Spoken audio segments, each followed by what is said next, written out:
चलो बेटा, तो स्टार्ट करते हैं हम लोग चैप्टर कॉस्ट। हालांकि लास्ट क्लास में ये चैप्टर स्टार्ट हो चुका था, एक बार हम लोग गो थ्रू होंगे एंड फिर हम लोग आगे बढ़ेंगे, है ना। सर बात करते हैं कॉस्ट की। कॉस्ट का मतलब क्या होता है, तो मैंने बताया था आप लोगों को कि monetary value of factors of production, है ना। फैक्टर्स ऑफ प्रोडक्शन का मतलब क्या होता है, land, labour, capital and entrepreneurship, है ना। इन 4 फैक्टर्स को कंबाइन करते हैं तभी तो क्या होता है, प्रोडक्शन होता है। तो प्रोडक्शन को करने के लिए जब इन 4 फैक्टर्स को कंबाइन करते हैं और जो इनकी मनी वैल्यू आती है, उस मनी वैल्यू को हम लोग क्या बोलते हैं, सर कॉस्ट बोलते हैं, ठीक है। अच्छा, अब यहाँ पे मैंने आप लोगों को बताया था कि यार, और मैंने इस पे क्वेश्चंस भी खूब सारे करवाए थे और ये very very very important topic भी बताया था, है ना। अभी मैं अगली क्लास में ना आपका जो लॉ का पेपर आया था उस पे एनालिसिस करवाऊंगी आप लोगों से, एक एक एग्जाम्पल मेरा बताया हुआ और एक एक कॉन्सेप्ट जो मैंने वेरी वेरी वेरी इंपॉर्टेंट लिखवाया था वो आया है। मतलब कुल मिला के मैंने वेरी इंपॉर्टेंट लिखवाया था, और अगर वो टॉपिक आपके एग्जाम में आए तो इसका मतलब है कि मेरी कुछ बात सच हो जाती है, समझता है। और मेरे एग्जाम्पल, पहला ही क्वेश्चन मेरा एग्जाम्पल क्लास का दिया हुआ था, समझता है। तो ये भी फिर से कह रही हूँ, ये भी वेरी इंपॉर्टेंट टॉपिक है, अच्छे से पढ़ लेना क्योंकि तुम्हारा इंस्टीट्यूट समझता है कि बच्चा डीप स्टडी करके नहीं आता है, ठीक है। सर हम कॉस्ट फैक्टर्स ऑफ प्रोडक्शन का मॉनेटरी वैल्यू, हम कॉस्ट को बेसिकली 2 पार्ट्स में कैटेगराइज करते हैं ना। हम कॉस्ट को 2 पार्ट्स में कैटेगराइज करते हैं।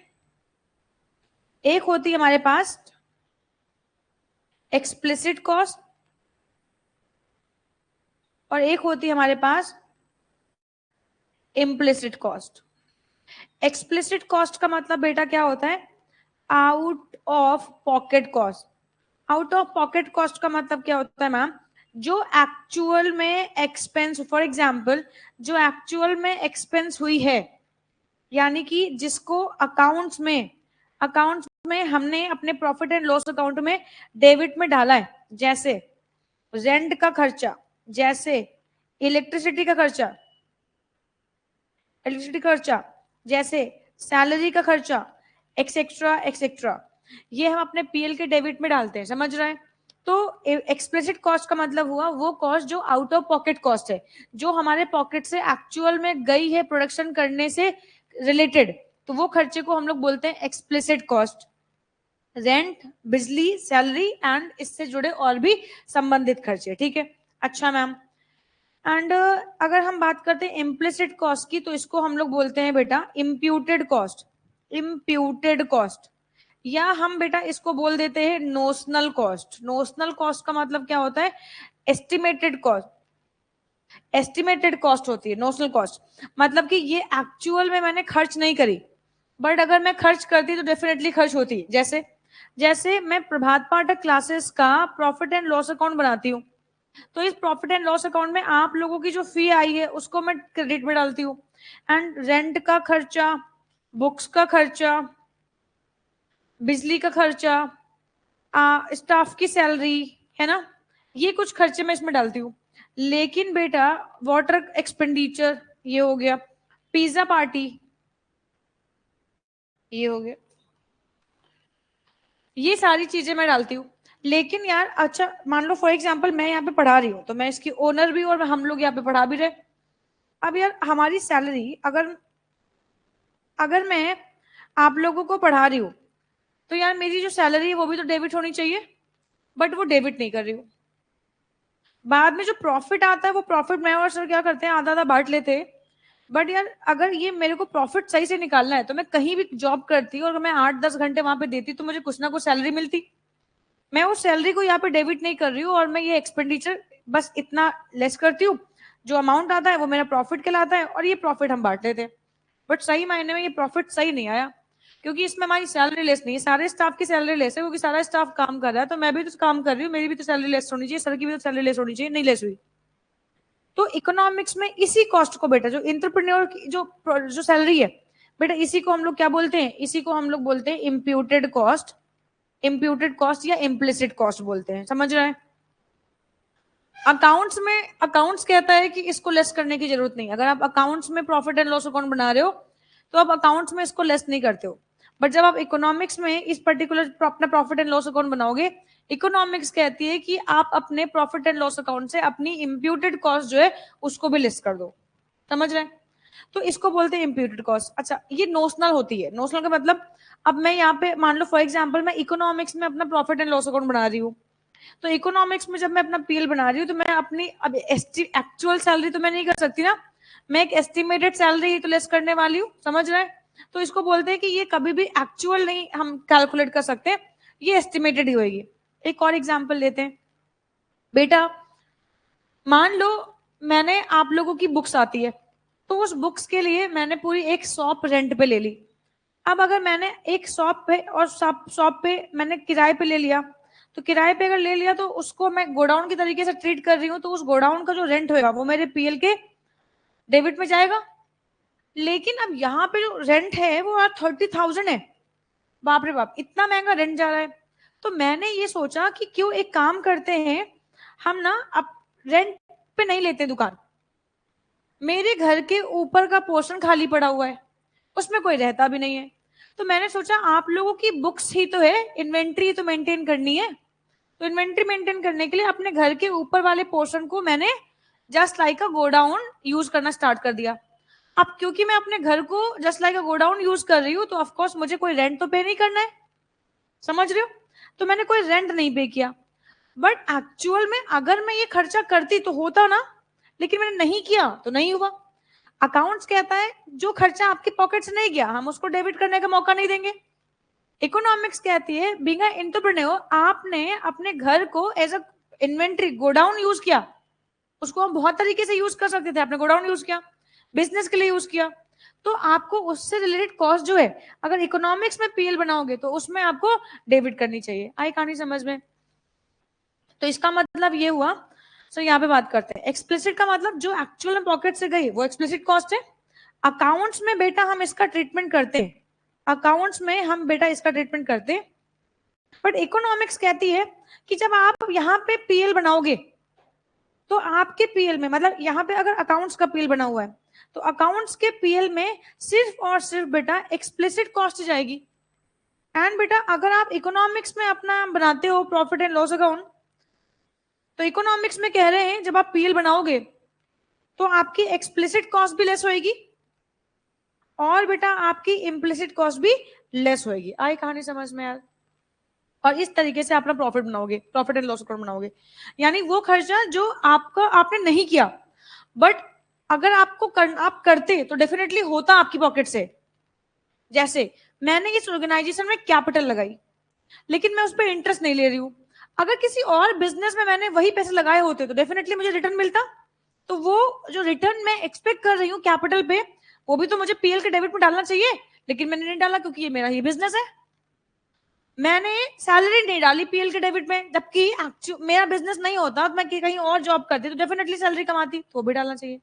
ये प्रीमिसेस मेरी ही है, ये प्रीमिसेस मेरी, मैंने इसको परचेज कर रखा है, इसको मैंने अपना खून पसीना लगा के परचेज किया, तो आज मैं इसमें आप लोगों को पढ़ा रही हूँ। बट अगर ये मेरी प्रीमिसेस नहीं होती तो बेटा उसका रेंट तो मैं पे कर रही होती ना। तो भाई मैं बिजनेस कर रही हूँ तो मैं कैसे, जब जब हम अकाउंट्स में मानते हैं कि business and business person both are separate, तो अगर एक बिजनेस के लिए मैं ये यूज कर रही हूँ, भले ही ये मेरी है, लेकिन है तो सर मैं बिजनेस में दे तो रही हूँ ना इसको, तो मुझे इसका रेंट भी लेस करना चाहिए। तो अल्टीमेटली वही चीज जो मुझे अपने बिजनेस में डेबिट में डालना चाहिए लेकिन मैंने नहीं डाला, बीइंग एंटरप्रेन्योर मैंने वो अपने पास से ही अपने बिजनेस में लगा दिया। इकोनॉमिक्स कहता नहीं उसको भी आप डेबिट करोगे। आई बात समझ में? तो वो जो इकोनॉमिक्स कहता है डेबिट करने के लिए वो इम्प्लिसिट कॉस्ट है एंड ये है एक्सप्लिसिट कॉस्ट। एंड इकोनॉमिक्स में जो इम्प्लिसिट कॉस्ट है उसी को मानते हैं एंटरप्रेन्योर प्रॉफिट, यानी कि एक एंटरप्रेन्योर का जो प्रॉफिट है वो क्या होगा, जो इम्प्लिसिट कॉस्ट है वही तो एंटरप्रेन्योर का प्रॉफिट है। जैसे मैंने अपनी सैलरी डेबिट करी, मान लो 2 लाख रुपए महीने, तो of course being a business owner मैं इस बिजनेस से 2 लाख रुपए डिमांड कर रही हूँ, तो यही तो मेरा एक्चुअल प्रॉफिट है। समझ रहे बात को? मैंने कैपिटल लगाई और मैंने उस पर 10% का इंटरेस्ट विड्रॉ कर लिया, तो बीइंग मैंने अपना ओनर, मैंने अपना पैसा लगाया, तो मैं उस पर 10% का प्रॉफिट क्या कर रही हूँ, एक्सपेक्ट कर रही हूँ, मैंने 10% डेबिट कर लिया, तो वो भी तो मेरे लिए क्या हो गया सर, प्रॉफिट। पहले ये मेरे लिए मेरा प्रॉफिट हो गया। एंड इकोनॉमिक्स कहते हैं ये प्रॉफिट आपको लेस करना है। गोडाउन की कॉस्ट 30,000 रुपीज में यहाँ पे किराए पे दे रही थी, अपने घर को गोडाउन की तरीके से यूज किया, इकोनॉमिक्स कहती है आप वो 30,000 रुपीज लेस करो। यही तो मैं एक्सपेक्ट कर रही थी मेरे घर से रेंट के तौर पे, वही मैंने लेस कर दिया यार, समझ रहे? तो इसको हम लोग एंटरप्रेन्योर प्रॉफिट भी बोलते हैं, जो आपकी इम्प्लिसिट कॉस्ट होती है, ठीक है ना यार। तो अगर आपसे कोई पूछता है इकोनॉमिक्स में, मैंने आपको ये क्वेश्चन करवाए भी थे कि कौन सी कॉस्ट ज्यादा बड़ी है, economic cost is greater than accounting cost या फिर accounting cost is greater than economic cost. ये क्वेश्चन आपके एग्जाम में आया, कौन सी कॉस्ट ज्यादा बड़ी है, economic cost is greater than accounting cost या accounting cost is greater than economic cost. ये वाला सही है, economic cost is always greater than accounting cost. क्यों? क्योंकि जब आप इकोनॉमिक्स में प्रॉफिट एंड लॉस अकाउंट बनाओगे तो यहाँ पे आप एक्सप्लिसिट को भी लेस कर रहे हो, इम्प्लिसिट को लेस कर रहे हो, तो यहाँ पे दो कॉस्ट हो गई ना, तो कॉस्ट का अमाउंट बढ़ गया। यहाँ पे सिर्फ और सिर्फ क्या कर रहे हो, एक्सप्लिसिट, इसीलिए यहाँ पे कॉस्ट कम हो गई। तो इसका मतलब है कौन सी कॉस्ट ज्यादा हायर है, तो economic cost is higher than accounting cost. एक क्वेश्चन ये पूछा। दूसरा क्वेश्चन बेटा, दूसरा क्वेश्चन पूछ रहे हैं, दूसरा क्वेश्चन कह रहे हैं ये कि economic profit is greater than accounting profit. बताओ ये ट्रू है या फॉल्स है? फॉल्स है? फॉल्स कैसे यार, सही तो है यार। कौन सा प्रॉफिट ज्यादा बड़ा होएगा, अकाउंट्स का भाई, जिससे कॉस्ट आप कम लेस कर रहे हो वो प्रॉफिट ज्यादा हायर होएगा। तो इकोनॉमिक में, तो इकोनॉमिक कॉस्ट में अकाउंट एक्सप्लिसिट और इम्प्लिसिट दोनों ही लेस कर रहे हो, तो डेफिनेटली ये प्रॉफिट क्या हो जाएगा, ये कम होएगा, समझ रहे हैं। तो ये क्वेश्चन आपसे किसा बेटा पूछा है ना। आप सर आपसे कुछ क्वेश्चन पूछते हैं, जैसे एक्सप्लिसिट कॉस्ट जो है ये किस चीज में मुझे हेल्प करती है। जैसे मान लो फॉर एग्जांपल ये कॉस्ट का जो कॉन्सेप्ट मैं आपको पढ़ा रही हूँ, मैं कॉस्ट को आइडेंटिफाई करना बता रही हूँ, तो कोई ना कोई ऑब्जेक्टिव जरूर होएगा ना, तभी तो मैं बता रही हूँ आइडेंटिफाई करना।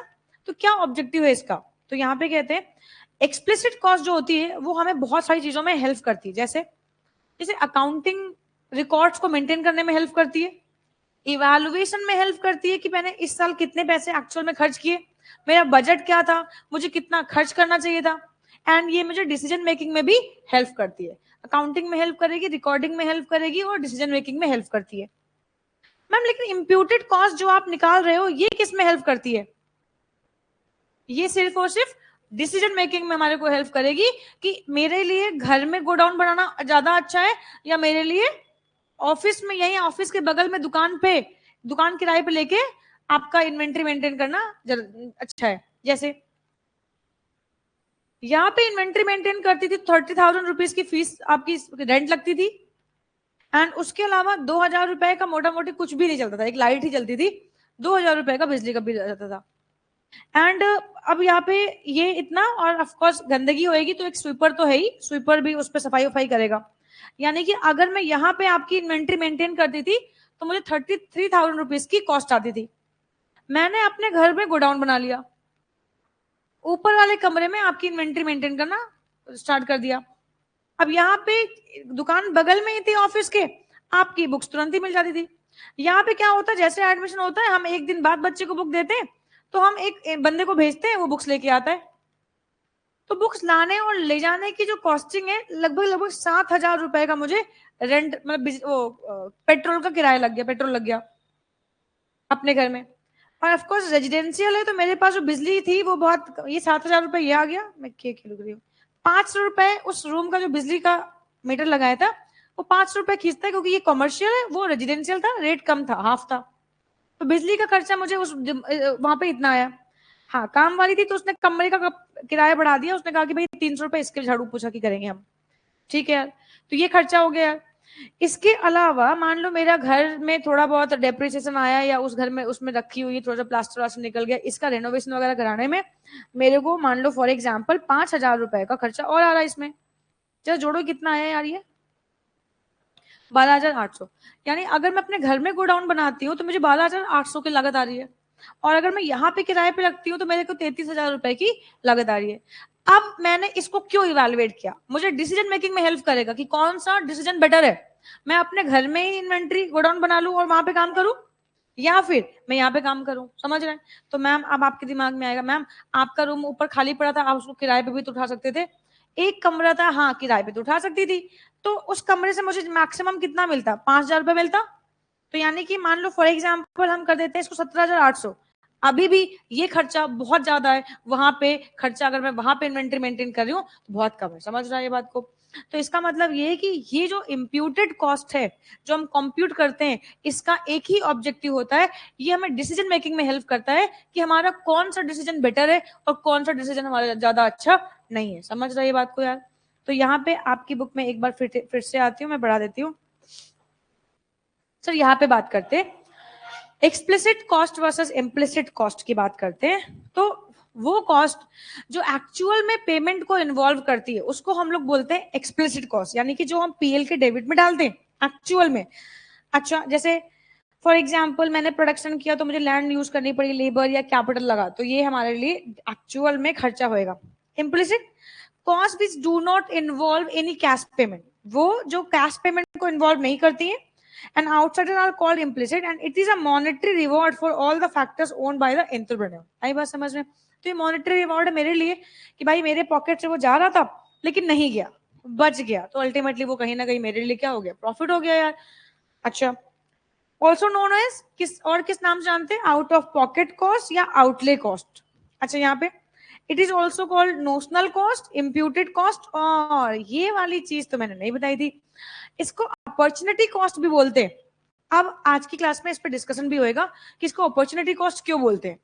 देखो, अपॉर्चुनिटी कॉस्ट का मतलब होता है कि जब हमारे पास कई सारे विकल्प मौजूद हो तो हम ऑफ कोर्स उस विकल्प में से कोई एक बेस्ट ऑप्शन सेलेक्ट करते हैं, तो इसी को हम लोग बोलते हैं अपॉर्चुनिटी कॉस्ट।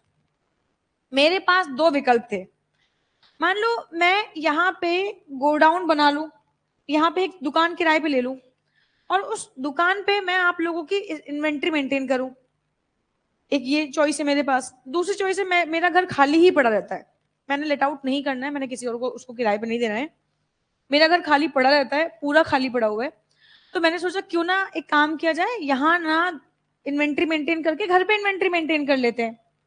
तो मेरे पास दो ऑप्शन है, एंड अपॉर्चुनिटी कॉस्ट वही अराइज होती है बेटा जहां पे आपके पास ऑप्शन होंगे। जहां पे आपके पास ऑप्शन नहीं होते वहां पे कभी भी आपको अपॉर्चुनिटी कॉस्ट अराइज नहीं होगी। तो यहाँ पे मेरे पास ऑप्शन है। अब अपॉर्चुनिटी कॉस्ट को हम सैक्रिफाइसिंग कॉस्ट भी बोलते हैं और हम इसको नेक्स्ट बेस्ट ऑल्टरनेटिव कॉस्ट भी बोलते हैं। सैक्रिफाइसिंग कॉस्ट और नेक्स्ट बेस्ट ऑल्टरनेटिव कैसे कैसे ये हुए, देखो मैंने कॉस्ट कैलकुलेट करी तो कॉस्ट में मुझे आया कि मुझे यहाँ पे इन्वेंट्री मेंटेन करने पे, आपकी बुक्स को अगर मैं यहाँ पे मेंटेन करती हूँ ऑफिस के पास में, 33,000 रुपीज का खर्चा आ रहा है, और अगर मैं यही बुक्स अपने घर पे रखती हूँ तो मुझे 17,800 रुपए का खर्चा आ रहा है। तो इसका मतलब है मेरे लिए कौन सा विकल्प ज्यादा बेहतर है। अगर मैं घर पे गुड्स को बना के होल्ड करके इन्वेंट्री मेंटेन करती हूँ तो डेफिनेटली 33,000 माइनस 17,800 बहुत ज्यादा पैसे अभी भी बच रहे। तो इसका मतलब है नेक्स्ट बेस्ट ऑल्टरनेटिव जो था वो यही था कि मैं अपने घर पे गोडाउन बना लूं। समझता है ये बात को? समझा क्या? अच्छा, तो ये नेक्स्ट बेस्ट ऑल्टरनेटिव हो गया। दूसरा सैक्रिफाइसिंग, तो मैंने इसको करने के लिए कुछ ना कुछ सैक्रिफाइस किया। अगर मैं कुछ और विकल्प ढूंढती तो शायद यहाँ पे सस्ती दुकान ढूंढती, सस्ती दुकान भी मिल सकती थी, कुछ और विकल्प ढूंढते, कुछ और तरीका ढूंढते यार बुक्स को मेंटेन करने का यार, है ना। तो एक को पाया तो दूसरे को खो भी दिया, इसको सैक्रिफाइस किया। अपने घर ऑफिस के जस्ट बगल में शॉप थी, वही पे इन्वेंट्री मेंटेन कर रहे थे, तो इसको सैक्रिफाइस किया और उसको हमने गेन कर लिया। मतलब अपॉर्चुनिटी का मतलब ऐसा होता है जैसे आप लोगों ने ये प्रोफेशन ऑप्ट किया तो डेफिनेटली आपने कुछ सैक्रिफाइस भी तो किया होगा। आप एमबीए कर सकते थे, आप स्पोर्ट्स में जा सकते थे, आप फोटोग्राफर बन सकते थे, आप एक्टर बन सकते थे, बहुत सारे विकल्प हैं आपके पास, आप बहुत कुछ कर सकते थे। बट ऑफकोर्स आपने, हो सकता है आपको ज्यादा बेनिफिट इस प्रोफेशन में दिखाओ इसलिए आपने ये प्रोफेशन ऑप्ट कर लिया। तो जब हमें ज्यादा बेनिफिट कहीं और देखते हैं तो हम उसको ऑप्ट करते हैं और दूसरे को रिजेक्ट कर देते हैं, तो इसको बोलते हैं कि उस सैक्रिफाइस भी तो किया। तो इसलिए अपॉर्चुनिटी कॉस्ट को हम सैक्रिफाइसिंग कॉस्ट भी बोलते हैं और कौन सी बोलते हैं, नेक्स्ट बेस्ट ऑल्टरनेटिव बोलते हैं। पक्का पक्का? अच्छा, तो इसीलिए यहाँ पे लिखा हुआ है कि ये अपॉर्चुनिटी कॉस्ट भी होती है। ठीक है, नाउ अब हम बात करते हैं यार यहाँ पे मेजरमेंट। यार देखो, आप जो एक्सप्लिसिट कॉस्ट है वो मेजरेबल होती है। ऑफ कोर्स कॉमन सेंस, मुझे अगर मैं इस प्रेमिसेस का रेंट दे रही हूँ तो मुझे पता है इसका रेंट कितना जा रहा है, स्टाफ की सैलरी कितनी है, बिजली का बिल कितना है। तो जो एक्सप्लिसिट कॉस्ट होती है वो मेजरेबल होती है। बट इम्प्लिसिट कॉस्ट ना, यहाँ पे देखो जो 17,800 निकाले, क्या ये मेजरेबल है? मतलब देखो यहाँ पेट्रोल का खर्चा मेजरेबल है, बट ऑफकोर्स बहुत सारी चीजें जो मैंने इसमें मेजर नहीं करी हुई है। ये 500, ये सब मोटा मोटी खर्चा है, 5,000 मुझे रेंट मिलता, मोटा मोटी खर्चा है। समझ रहे बात को? तो यहाँ पे कहते हैं कि ये वाली कॉस्ट जो होती है वो मेजरेबल नहीं होती है, ये नोशनल बेसिस पे हम एस्टिमेट कर सकते हैं। जिस चीज को एक्चुअली हम एस्टिमेट मतलब कैलकुलेट ना कर पाए उसको बोलते हैं सब्जेक्टिव नेचर। जो चीज एक्चुअल में कैलकुलेट ना की जा सके वो सब्जेक्टिव नेचर होती है। तो ये जो चीज है ना ये एक्चुअल में कैलकुलेट नहीं की जा सकती है, तो इसका मतलब ये क्या है, सब्जेक्टिव नेचर है। इम्प्लिसिट और एक्सप्लिसिट क्या है, ये मेजरेबल है। हर एक चीज पे जो भी मैंने पैसा दिया है वो मुझे पता है कितना दिया है एंड मैं वही लिखूंगी यार, ठीक है। रिकॉर्डिंग, आपसे बात करते हैं। एक्सप्लिसिट कॉस्ट अकाउंट्स में रिकॉर्ड होती है, इम्प्लिसिट कॉस्ट को अकाउंट मना कर देता है। इम्प्लिसिट कॉस्ट को कहता है हम कोई भी खर्चे आपको नोशनल बेसिस पे अलाउ नहीं करवाएंगे, एस्टिमेटेड पे अलाउ नहीं करवाएंगे। तो ये अलाउ नहीं करवाते, तो ये क्या है, not recorded in the books of accounts, ये recorded in the books of accounts. आप सर पर्पस मैम ठीक है, चलो अब हम एक्सप्लिसिट को भी कैलकुलेट कर रहे हो और इम्प्लिसिट को कर रहे हैं, पर्पस क्या है। इम्प्लिसिट का पर्पस मैंने अभी अभी आपको बताया कि ये डिसीजन मेकिंग में हेल्प करती है। एक्सप्लिसिट कॉस्ट ये हमें अकाउंटिंग में हेल्प करती है, कॉस्ट कंट्रोल में हेल्प करेगी एंड रिपोर्टिंग और रिकॉर्डिंग में भी हेल्प करेगी, ठीक है। एग्जाम्पल मैं आपको ऑलरेडी दे चुकी हूँ, interest on own capital, rent of own premises, salary to entrepreneur, etcetera etcetera. जो भी फैक्टर्स ऑफ प्रोडक्शन मैं अपने बिजनेस में अपने पास से लगा रही हूँ, डेफिनेटली मुझे उसके पैसे मिलने चाहिए। अकाउंट्स कहता है कि बीइंग सोल प्रोप्राइटर आपको नहीं मिलेंगे, इकोनॉमिक्स कहता है नहीं हम कंसिडर करते, हम लेंगे, हम इसको दिलाएंगे, ठीक है। तो इसी को इम्प्लिसिट बोलते हैं। और इम्प्लिसिट ये देखो, अगर मैं कहीं कैपिटल लगा रही हूँ तो मेरा एक्सपेक्टेशन इंटरेस्ट तो है। अगर मैं कहीं पे रेंट, ये प्रेमिसेस मेरी है, मैं इसको बिजनेस के लिए यूज कर रही हूँ, तो इसका जो रेंट है ये भी तो क्या है, इसका जो रेंट है वही तो मैं एक्सपेक्ट कर रही थी। भाई अगर मैं किसी और को लेट आउट करती तो डेफिनेटली मुझे रेंट मिलता ना, और आपको पढ़ा रही हूँ तो ये केस में मैं इस पे रेंट तो चार्ज करूंगी, यही तो मेरी एक्सपेक्टेशन है। तो अल्टीमेटली ये कुछ और नहीं है, ये एंटरप्रेन्योर का प्रॉफिट ही है। इसमें कोई डाउट हो तो पूछो, है कोई डाउट? नहीं हो तो एक कॉन्सेप्ट बताऊं फिर।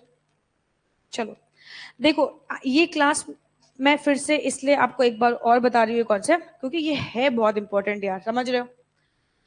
अभी ये कॉन्सेप्ट आप जो बताने जा रही हूँ, अगला चैप्टर मार्केट का आप तब तक नहीं कर पाओगे जब तक आपको ये कॉन्सेप्ट नहीं पता होगा। मतलब मार्केट चैप्टर की जो वेटेज होगी वो 16 से 20 नंबर की वेटेज है यार, और वो चैप्टर आपसे तब नहीं, इसलिए नहीं हो पाएगा क्योंकि आपको इस चैप्टर के कॉन्सेप्ट नहीं पता है ना। अब देखो देखो बच्चा, यार अगर मैं आपसे पूछूं कि प्रॉफिट का फॉर्मूला क्या है, तो क्या कोई मुझे प्रॉफिट का फॉर्मूला बताएगा? क्या होता है, क्या होता है प्रॉफिट का फॉर्मूला? हाँ, टोटल रेवेन्यू माइनस कॉस्ट। ओ ये तो बचपन का क्लास थर्ड का फॉर्मूला है कि टोटल रेवेन्यू माइनस कॉस्ट। भाई जितना में रेवेन्यू हुआ उसमें से कॉस्ट, भाई मेरा प्रॉफिट निकालना है। आपकी टोटल फीस जो आई वो मेरा रेवेन्यू है, मतलब प्राइस, प्राइस मतलब fees into quantity number of student. तो प्राइस इनटू क्वांटिटी कर लोगे टोटल रेवेन्यू आ जाएगा। आपकी फीस गुणे नंबर ऑफ स्टूडेंट, तो टोटल रेवेन्यू आ गया। अब इसमें से मेरा प्रॉफिट क्या होएगा, तो आपको पढ़ाने पे जो खर्चा है कॉस्ट, वो मैं क्या कर दूं, लेस कर दूं। जो खर्च कॉस्ट लेस कर दिया तो जो अमाउंट आया वो बेटा मेरे लिए क्या कहलाएगा, प्रॉफिट कहलाएगा। सिंपल। तो मैं यहाँ पे ऐसे लिख सकती हूँ कि profit is equal to what, total revenue minus cost. Total revenue क्या है, P into Q, and cost का मतलब आपको पढ़ाने के लिए बिजली का खर्चा, रेंट, वाटर चार्जेस, बुक्स की charges, pizza party and all, सब कुछ लेस कर दो। उसके बाद जो वैल्यू आई वो मेरे लिए प्रॉफिट कहलाएगी। बोलो इतनी कहीं समझ में आ रही है बेटा? ये तो लेकिन अकाउंट्स की बात कर रहे हैं, ये तो अकाउंट्स में है। अब अगर इकोनॉमिक्स की बात करूं तो इकोनॉमिक्स में क्या है, इकोनॉमिक्स में है, क्या है दीपांशु? नहीं नहीं हम तुमसे पूछ रहे, बताओ क्या है नॉर्मल प्रॉफिट। अगर इकोनॉमिक्स में मैं आपसे पूछूं कि बेटा दीपांशु बताओ नॉर्मल प्रॉफिट क्या है, तो क्या तुम मुझे बता लोगे नॉर्मल प्रॉफिट क्या है? हाँ, तो इकोनॉमिक्स में नॉर्मल प्रॉफिट का फॉर्मूला होता है total revenue is equals to cost. ऐसा है मैडम, हम जा रहे हैं, कहाँ जा रहे हो? ये क्या है, ये क्या है? अकाउंट्स में कहा कि आपका जो नॉर्मल प्रॉफिट है वो क्या है, total revenue minus cost is equal to profit. And यहाँ पे इकोनॉमिक्स में कहा normal profit is equal to total revenue is equal to cost, ये नॉर्मल प्रॉफिट है। आप क्या करें बताओ, क्या ये सही है? आप लोग इससे सहमत हो? कितने लोग सहमत नहीं, हाथ उठा दो। अरे किसी के हाथ नहीं उठे, मेरे साथ जाओगे, सब सहमत हो? अच्छा क्यों सहमत हो? सारी क्यों सहमत हो मुझसे?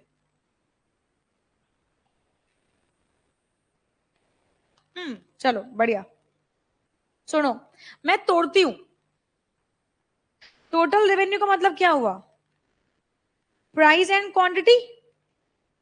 प्राइस में क्या होएगा भाई, मैंने जो फीस डिसाइड करी है, उस फीस में आपकी कॉस्ट होएगी कि पर स्टूडेंट मुझे जो कॉस्टिंग आ रही है वो भी होएगी, प्लस मैं जो प्रॉफिट एक्सपेक्ट कर रही हूँ वो भी तो होएगा। तो प्राइस में कॉस्ट प्लस प्रॉफिट होएगा, into number of quantity is equal to total revenue. And cost में क्या होएगा? कॉस्ट का मतलब, अब देखो इकोनॉमिक्स की बात करें ना, तो यहाँ पे कॉस्ट का मतलब क्या होता है? इकोनॉमिक्स में कॉस्ट का मतलब होता है एक्सप्लिसिट कॉस्ट और इम्प्लिसिट कॉस्ट।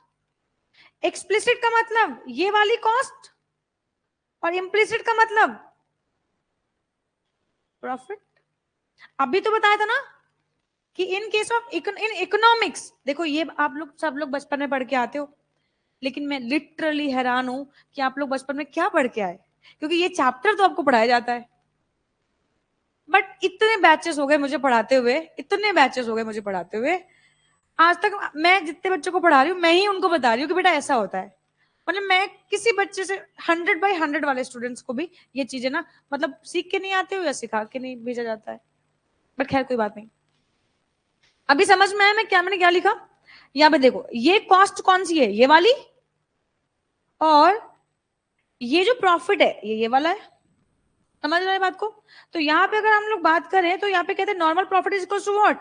तो normal profit is equal to total revenue is equal total cost. And इस कॉस्ट में आपका नॉर्मल प्रॉफिट छुपा हुआ है, क्योंकि इकोनॉमिक्स में कॉस्ट का मतलब होएगा एक्सप्लिसिट और इम्प्लिसिट। तो इसका मतलब है कि यहाँ पे आपका प्रॉफिट छुपा हुआ है। आई कहानी समझ में? ये बात कहीं लिखित में है? अच्छा आ जाओ लिखित में देख लो यार। यहाँ पे देखो, नॉर्मल प्रॉफिट क्या होता है इकोनॉमिक्स में? If revenue is equal to economic cost, if revenue is equal to economic cost, तो मैंने तो यही लिखा था ना, total revenue is equal to cost, और ऑफकोर्स मैं इकोनॉमिक्स में मैंने यहाँ पे देखो लिखा था ना, मैं इकोनॉमिक कॉस्ट की बात कर रही हूँ। तो यहाँ पे देखो, यहाँ पे मैंने लिखा total revenue is equal to cost, यही तो हो गया नॉर्मल प्रॉफिट। एंड यहाँ पे कॉस्ट में क्या है, अगर जहां पे भी इकोनॉमिक कॉस्ट की बात करेंगे वहां पे बेटा एक्सप्लिसिट को भी लेना और बेटा यहाँ पे इम्प्लिसिट को भी लेना। बोलो कहानी समझ में आई क्या? 100% श्योर, पक्का? चलो अच्छा, अब अगर एबनॉर्मल प्रॉफिट में तुमसे पूछूं कि प्रिय विद्यार्थियों मुझे बताओ एबनॉर्मल प्रॉफिट क्या होता है, तो क्या बताओगे? Total revenue is greater then cost, तो ये क्या हो जाएगा बेटा? Normal profit. बोलो इतनी कहानी समझ में आई? 100% क्लियर हो गया? चलो, तो मैंने ये वाली बात बता दी ना। अब हम लोग आगे मूव करने वाले, ये देखो यहाँ पे भी accounting cost is equal to explicit cost and economic cost is equal to implicit plus explicit plus implicit. और इम्प्लिसिट कॉस्ट को यहाँ पे मैंने लिख भी रखा है कि implicit cost is equal to what? Implicit cost का मतलब एक एंटरप्रेन्योर अपने बिजनेस से जो प्रॉफिट एक्सपेक्ट करता है वही उसके लिए इम्प्लिसिट कॉस्ट कहलाएगी। ठीक है ना? हम आगे बढ़ते हैं यार। अपॉर्चुनिटी कॉस्ट, हालांकि बचपन में इस पे बहुत पढ़ के आए तुम, अपॉर्चुनिटी कॉस्ट क्या होती है? तो अपॉर्चुनिटी का मतलब होता है नेक्स्ट बेस्ट ऑल्टरनेटिव, या फिर हम बोलते हैं इसको सैक्रिफाइसिंग कॉस्ट। जैसे फॉर एग्जांपल यार, मैं यहाँ पे पढ़ा रही हूं, तो डेफिनेटली मेरे पास कई सारी चॉइसेस मेरे को मिली होंगी ना, कि मैं जॉब कर लूं, या मेरे को बड़ा अच्छा लगता था मॉडलिंग करना, मैं मॉडलिंग कर लूं यार, है ना, या मैं फोटोग्राफी कर लूं क्योंकि मुझे फोटोग्राफी का भी बहुत शौक है। आजकल मुझे व्लॉगिंग का भी बहुत शौक चढ़ा, बस मैं व्लॉग बना नहीं पा रही क्योंकि टाइम नहीं मिल रहा है यार। तो मेरे पास ये भी है, और मेरे पास एक चॉइस है कि मैं आपको पढ़ाऊं। आप लेकिन इतने सारे ऑप्शन है कि भाई मुझे पैसे कमाने, मैं इन इन माध्यम से पैसे कमा सकती हूँ। हंसने का नहीं है, बस मैं बात बता रही हूँ, है ना, and we are best friend ना, तो अपने दोस्त से तो बात शेयर कर सकते ना। ओके, तो मेरे पास इतनी सारी चॉइसेस है, बट मैंने ये चीज सेलेक्ट करी। मैं तुम लोगों को बेवकूफ दिख रही हूँ? मैं स्मार्ट हूं ना, स्मार्ट हूं, मुझे रैशनल डिसीजन लेना आता है, मैं अच्छे डिसीजन ले सकती हूँ। तो इतने सारे चॉइसेस थे कि मुझे फोटोग्राफी का बहुत शौक है, मेरे को व्लॉगिंग का भी बहुत शौक है, मेरे को मॉडलिंग भी थोड़ा थोड़ा मेरे को लग रहा था कि शायद मैं करूँ तो कुछ हो सकता है यार, तो मेरे को इसका भी शौक था यार। एंड मुझे टीचिंग का भी बहुत शौक था, मुझे बच्चों के साथ बच्चों को पढ़ाना बड़ा अच्छा लगता था। तो फिर मैंने कहा कौन सा ऑप्शन सेलेक्ट करूँ, ये नहीं मॉडलिंग, हटाओ यार, पता नहीं बहुत गड़बड़ है ना, मुंबई जाना पड़ेगा, ये करना बहुत, ये इसमें बहुत स्ट्रगल है, क्योंकि और भी अच्छे अच्छे लोग हैं, हटाओ उसको यहाँ से। ब्लॉगिंग देखेंगे, ये साइड बाय साइड रख लेंगे यार इसको, बट अभी तो फिलहाल हटाओ यार इसको। फिर अगला क्या, फिर और कौन सा था, टीचिंग यहाँ पे इधर है, और क्या था, फोटोग्राफी। नहीं यार, फोटोग्राफी रहने दो यार, है ना, इतने महंगे महंगे कैमरे, पैसे हैं नहीं, कैमरे कहाँ से लेके आएंगे यार, है ना, हटाओ यार। फिर आया टीचिंग, मैं कहा यार ये करते हैं यार, इसमें मजा भी है, बहुत सारा एक्सप्लोर भी कर सकती हूँ, बहुत कुछ सीखने को मिलेगा, बच्चों के बीच में टाइम बिताने का मौका मिलेगा, है ना, और भी यंग बच्चों के बीच में टाइम बिताने का मौका मिलेगा। आप हमेशा यंग रहोगे यार, समझ रहे हैं, तो यहाँ पे अपॉर्चुनिटी ज्यादा थी। तो यहाँ पे देखो, अब मेरे पास चॉइस है, बहुत सारी चॉइस, सुनो, अपॉर्चुनिटी कॉस्ट वही अराइज होगी जहां पे आपके पास चॉइसेस होंगे, जहां पे आपके पास चॉइस खत्म, आपकी अपॉर्चुनिटी कॉस्ट खत्म हो जाएगी, समझ रहे हैं। तो चॉइसेस है, मैंने उसमें से मुझे जो बेस्ट लगा, मैं रैशनल पर्सन हूं, मैं अपने लिए अच्छे डिसीजन ले सकती हूँ, मुझे जो बेस्ट लगा वो ये लगा कि मैं अपने टीचिंग लाइन को सिलेक्ट करती हूँ, मैं अपना करियर इसमें बनाना चाहती हूँ। तो ये मुझे बेस्ट लगा, इसलिए मैंने सिलेक्ट किया, इसलिए अपॉर्चुनिटी कॉस्ट को बोलते हैं next best alternative cost, and इसको सैक्रिफाइसिंग भी बोलते हैं। सैक्रिफाइसिंग का मतलब हो गया कि ऑफ कोर्स मैंने बहुत कुछ सैक्रिफाइस किया, अगर मैं फुल टाइम व्लॉगर होती और मैं व्लॉग बना रही होती ना, तो आज मेरे साथ मेरे पास भी नीतू बिस्ट जैसे, है ना, 25 लाख 40 लाख मिलियन फॉलोवर होते यार, और मैं बेटा महीने का करोड़ 2 करोड़ 5 करोड़ 10 करोड़ छाप रही होती, समझ रहा है बात को यार। तो मैंने सैक्रिफाइस कर दिया यार, समझ रहा है। तो ये सैक्रिफाइस, मैंने इस प्रोफेशन को छोड़ दिया, इसको छोड़ दिया, इसको छोड़ दिया, समझ रहा है। तो इसका मतलब ये है कि मैंने इनको छोड़ा, मैंने किसी एक चीज को पकड़ा, समझ रहा है, कुछ सैक्रिफाइस किया तभी तो ये ऑप्शन ऑप्ट किया, इसलिए इसको हम लोग सैक्रिफाइसिंग कॉस्ट भी बोलते हैं। इतनी कहीं समझ में। एंड हम इसकी बात क्यों करते हैं, हम इसकी बात हमेशा इसलिए करते हैं ताकि हम डिसीजन ले सकें, बेटर डिसीजन क्या होगा यार, है ना, कि ये ऑप्शन बेहतर है या ये ऑप्शन मेरे लिए बेहतर है। तो मुझे तो यही लग रहा है कि मेरे लिए ये ऑप्शन बेटर है, बेहतर है, तो मैंने यही सिलेक्ट किया, समझ रहा है। तो हम बेसिकली इसको सिर्फ और सिर्फ इसलिए कैलकुलेट करते हैं ताकि हम डिसीजन मेकिंग में हेल्प कर, ये मुझे डिसीजन मेकिंग में हेल्प कर सके कि कौन सा ऑप्शन मैंने ऑप्ट किया और कौन सा ऑप्शन मेरे लिए बेटर है, समझ रहे हैं। तो आओ एक बार देख लेते हैं ध्यान से। इसको हम सैक्रिफाइसिंग कॉस्ट भी बोलते हैं, ठीक है मैम, पता चल गया। इसको हम नेक्स्ट बेस्ट ऑल्टरनेटिव कॉस्ट भी बोलते हैं, फॉरगॉन कॉस्ट भी बोलते हैं। ये कब अराइज होगी, opportunity cost arises only when alternatives are available, जब तक ऑल्टरनेटिव्स नहीं होंगे तो ये अवेलेबल नहीं ये नहीं हो सकती। मेरे पास एक ही चॉइस है, एक ही चॉइस है मेरे पास, और चॉइसेस ही नहीं है, तो फिर यहाँ पे कोई अपॉर्चुनिटी कॉस्ट कहीं कुछ भी नहीं दिख रही है। अगर आपके पास एक ही चॉइस है, अगर आपके पेरेंट्स ने कहा आपको यही प्रोफेशन ऑप्ट करना है, तो आप क्या सैक्रिफाइस कर रहे हो, कुछ भी नहीं। बट अगर आपने सोचा था मैं ये करूंगा ये करूंगा ये करूंगा, फिर आपने कहा नहीं मैं ये करूंगा, तो आपने एक को सिलेक्ट किया, तो डेफिनेटली आपने दो ऑप्शन रिजेक्ट किए, सैक्रिफाइस किए।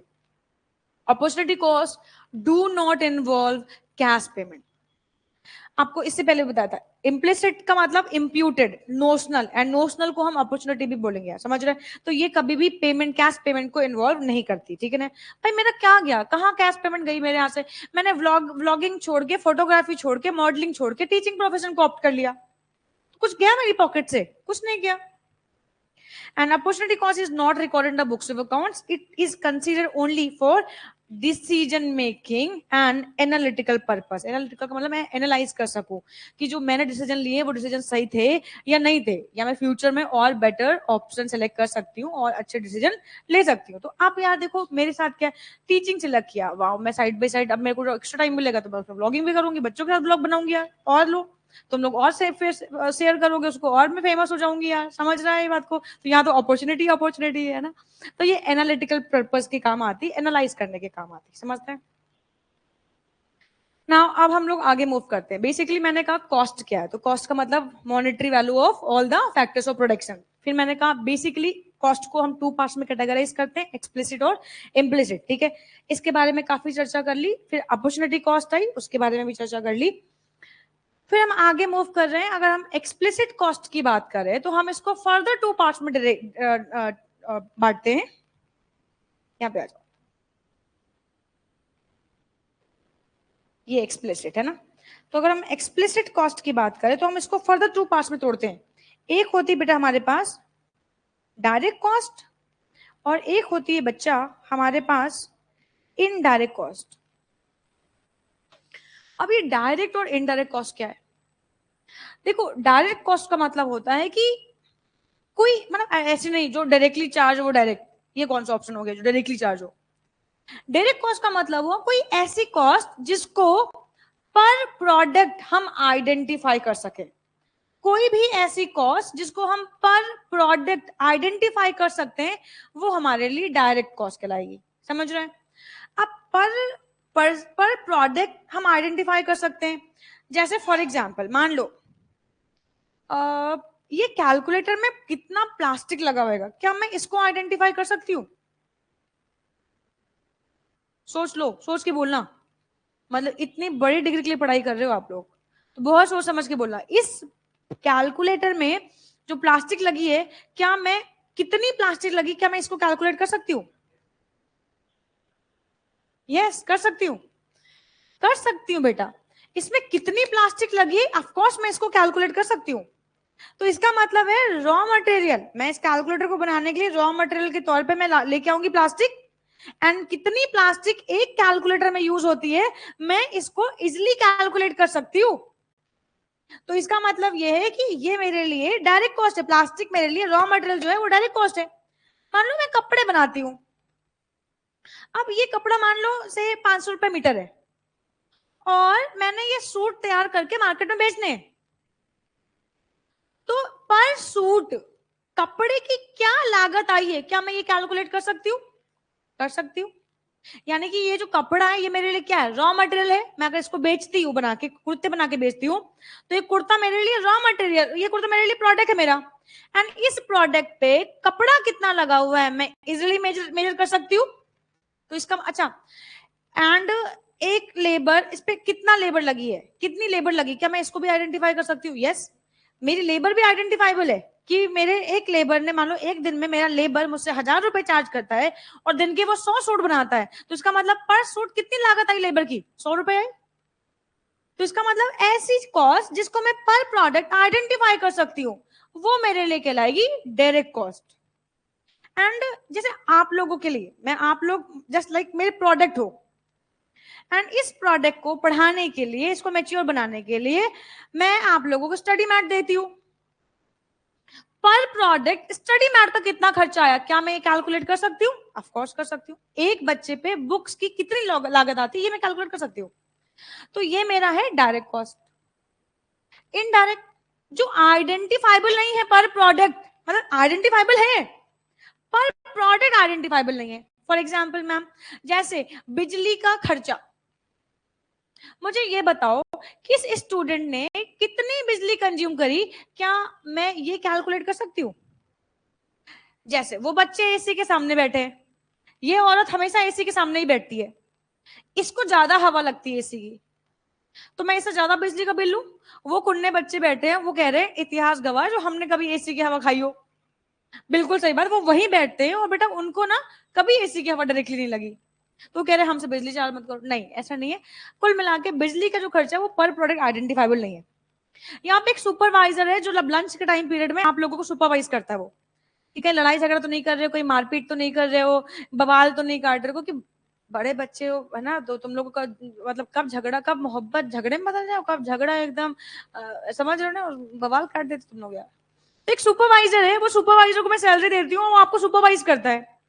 क्या पर पर्सन पर प्रोडक्ट में सुपरवाइजर की सैलरी कैलकुलेट कर सकती हूँ? नहीं कर सकती हूँ। ठीक है, तो वो कॉस्ट जो डायरेक्टली पर प्रोडक्ट आइडेंटिफाइबल है वो हमारे डायरेक्ट कॉस्ट कहलाएगी। जो पर प्रोडक्ट आइडेंटिफाइबल नहीं है वो हमारे लिए इनडायरेक्ट कॉस्ट का पार्ट बन जाएगी। बोलो इतनी समझ में आती है?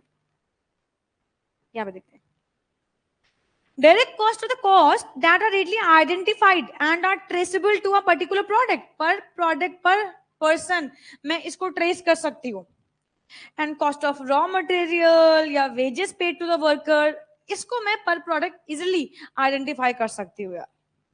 Indirect costs are not readily identified nor visibly traceable to specific goods or services. मतलब कितना बिजली का खर्चा ये मुझे पता है, पर प्रोडक्ट मेरा कितना बिजली का खर्चा आ रहा है ये मैं आइडेंटिफाई नहीं कर पा रही हूँ. समझ रहे हैं? तो ये मेरे लिए इनडायरेक्ट कॉस्ट हो गई बेटा. Relationship they can generally quantified in nature. Quantified in nature का मतलब होता है एक कुर्ते में लगे 2 मीटर का कपड़ा, एक कुर्ते में लगा 2 मीटर कपड़ा तो 500 रुपए मीटर है, तो इसका मतलब है एक कुर्ते को बनाने में 1000 रुपए का तो अपने को फैब्रिक लग गया. एंड एक लेबर को मैं एक दिन में देती हूँ 1000 रुपए. ये आ गया हमारे पास 1000 रुपए. एक लेबर को मैं 1000 रुपए देती हूँ दिन का और वो बनाते हैं 10 कुर्ते. इसका मतलब है पर प्रोडक्ट जो इसकी लागत आई लेबर की वो कितनी आई? 100 आई. बट कितना बिजली इसमें कंज्यूम हो गया, कितना बिजली में रहा, कितना इस पे आयरन यूज हुआ, ये सब मैं नहीं कैलकुलेट कर सकती. समझ रहा है? एंड दो ये क्या कहते हैं? Indirect cost not quantifiable in nature. Quantifiable पर प्रोडक्ट नहीं कैलकुलेट कर सकते, क्वांटिफाइबल होती है तो उसको मिस इंटरप्रिटेट मत करना. बिजली का बिल कितना ये तो मुझे पता है ना, बट पर प्रोडक्ट नहीं पता है, तो इसलिए पर प्रोडक्ट के रिस्पेक्ट में वो लिख रखा है. ठीक है. Accounting, they are directly charged to the product operation or plant as they are directly identifiable and they are apportioned. ये bifurcate करके डालते हैं. समझ रहे हैं बात को कि कितना कितना खर्चा है. तो यहाँ पे ये कहानी भी खत्म हो जाती है ना. अब आगे मूव करते हैं. तो मेनली कॉस्ट को 2 पार्ट्स में कैटेगराइज किया, एक्सप्लिसिट और इम्प्लिसिट.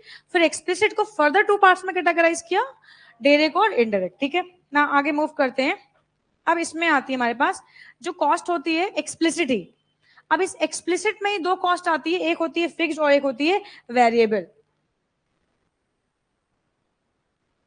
एक्सप्लिसिट में ही फर्दर 2 आती है हमारे पास, एक आती है फिक्स्ड और एक आती है वेरिएबल कॉस्ट. अब फिक्स्ड और वेरिएबल क्या होती है सुनो. अब जो फिक्स्ड है वो फिक्स्ड है. फिक्स्ड क्या है यार भाई याद बात. जो फिक्स्ड इन नेचर है वो फिक्स्ड कॉस्ट नहीं. सुनो, कोई ऐसी कॉस्ट जो पीरियड से रिलेटेड हो, जो टाइम से रिलेटेड हो, वो फिक्स्ड है. कोई ऐसी कॉस्ट जो टाइम से रिलेटेड हो, पीरियड से रिलेटेड हो, वो फिक्स्ड है. कोई ऐसी कॉस्ट जो प्रोडक्ट से रिलेटेड हो वो वेरिएबल है. जैसे इस प्रीमिसेस का रेंट से, इस प्रीमिसेस का जो रेंट है वो जा रहा है 40K. जब मैंने इस प्रीमिसेस को किराए पे लिया तो मेरे मकान मालिक ने कहा मैडम ऐसा है 40,000 रेंट है और ये 1 साल के लिए होएगा, 11 महीने की हम लीज बना रहे हैं और 11 महीने के बाद फिर ये बढ़ेगा 10% की रेट से. इसका मतलब पूरे 1 साल ये जो रेंट है वो कितना रहेगा? 40,000.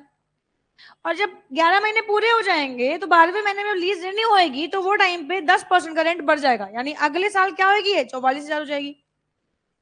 और ये 44,000, अब देखो नंबर ऑफ स्टूडेंट 1 है, ये नंबर ऑफ स्टूडेंट इसमें 300 है. सर ये कितना जाने वाला है? ये 44K ही जाएगा. या ये अगर 40K है आज की डेट में तो 40K जाएगा. एक स्टूडेंट पढ़ा रही हूं तब भी 40K, 400 स्टूडेंट पढ़ा रही हूं तब भी 40K, 500 पढ़ा रही हूं तब भी 40K. इसका मतलब नंबर ऑफ स्टूडेंट से रेंट वैरी नहीं कर रहा है. लेकिन ये रेंट ना 1 साल के बाद मैं बच्चे पढ़ाऊं ना पढ़ाऊं, खूब सारे बच्चे पढ़ाऊं, पूरा इसको 24/7 यूटिलाइज करूं, सर ये रेंट 40 का 40K ही रहने वाला है, ये अगले साल ही बढ़ेगा. तो कोई भी ऐसी कॉस्ट जो समय से संबंधित हो वो फिक्स्ड है, और कोई ऐसी कॉस्ट जो प्रोडक्ट से संबंधित हो वो हमारे लिए वेरिएबल है. For example ma'am, for example आपकी बुक्स, अगर नंबर ऑफ स्टूडेंट 1 है तो 1 बुक का खर्चा, नंबर ऑफ स्टूडेंट 2 है तो 2 बुक का खर्चा, 3 है 3 बुक का खर्चा, 4 है तो 4 बुक का खर्चा, एंड सो ऑन. मतलब नंबर ऑफ स्टूडेंट 1 है तो 1 बुक का खर्चा, नंबर ऑफ स्टूडेंट 1000 तो 1000 बुक्स का खर्चा. इसका मतलब ये है कि ये एक ऐसी कॉस्ट, वेरिएबल कॉस्ट, जो प्रोडक्शन से रिलेटेड है.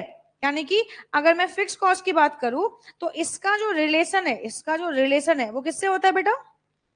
किससे होता है? टाइम से. या बेटा हम इसको पीरियड से रिलेटेड बोलते हैं ना, टाइम या पीरियड. एंड इसका बेटा खर्चा किससे होता है? प्रोडक्शन से रिलेटेड होता है.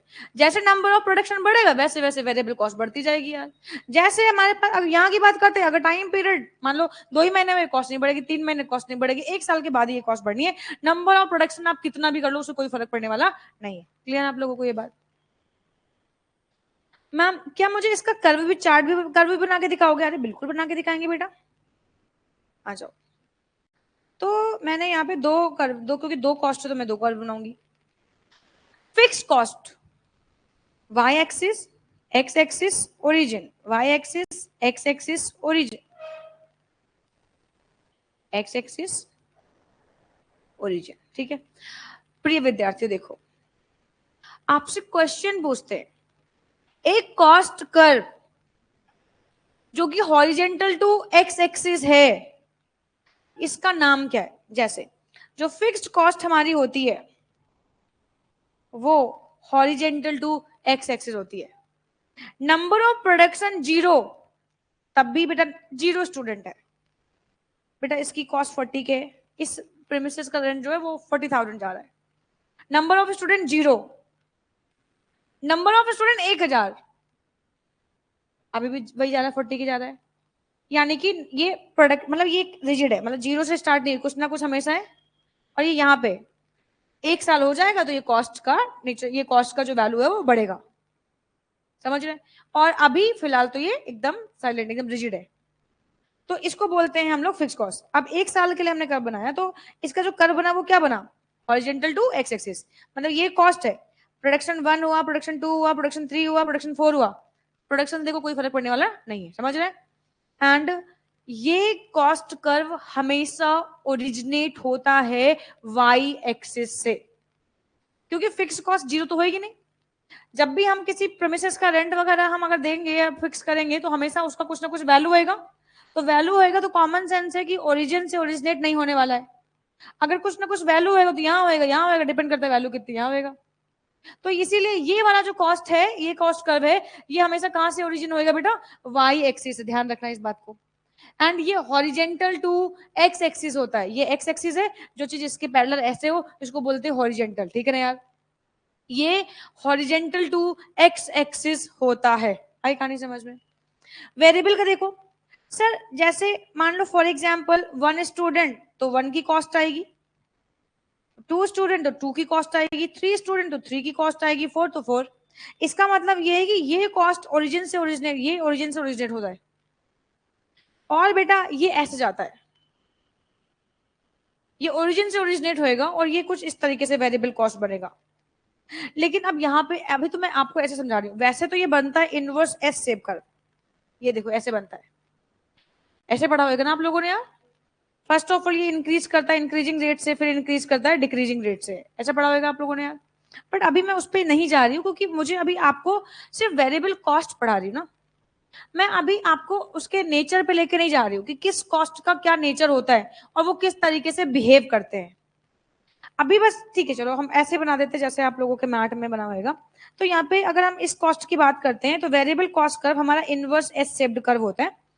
एंड इसका रीजन क्या है? इसका रीजन आपको आगे चल के पता चलेगा कि इसका रीजन क्या होता है।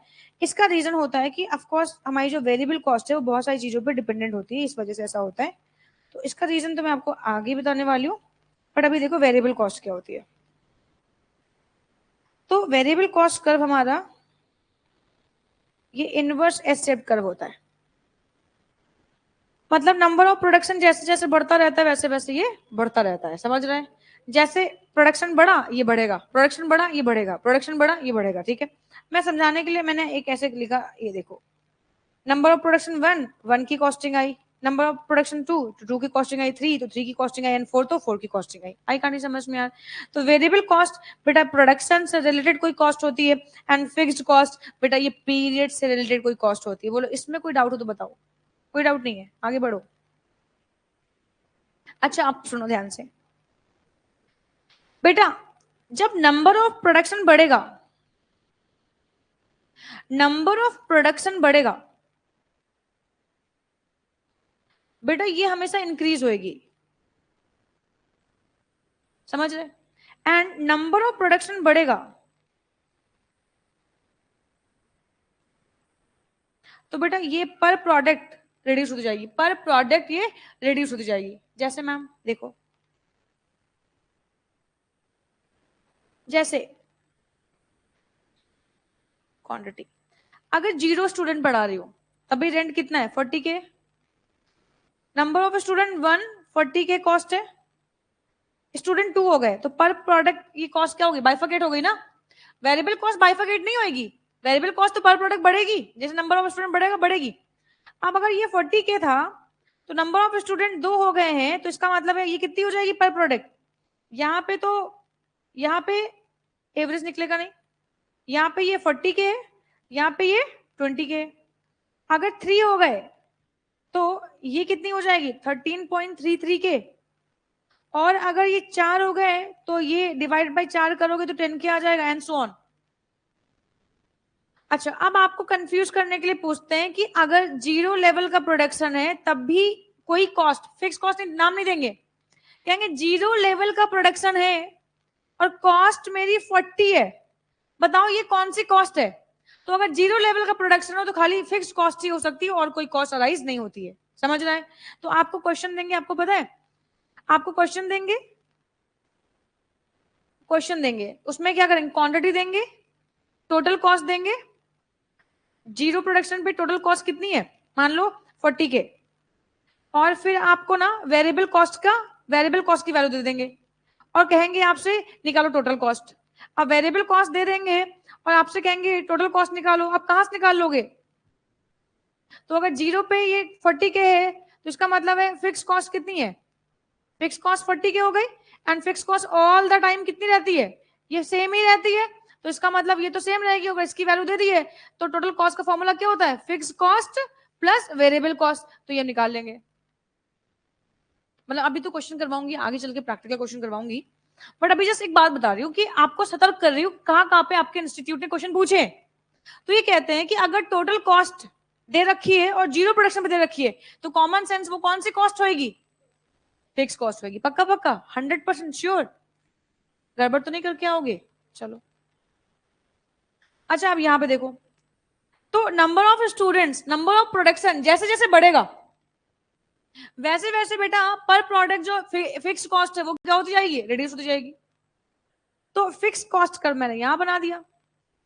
अब यहाँ पे यार AFC ये देखो दे रखा है, तो पता नहीं मेरा मन ऐसा कर रहा है कि बच्चों को AFC का कर्व भी बता दो कि AFC कर्व कैसा होता है। चलो बच्चों को बता देती हूँ AFC कर्व कैसा होता है।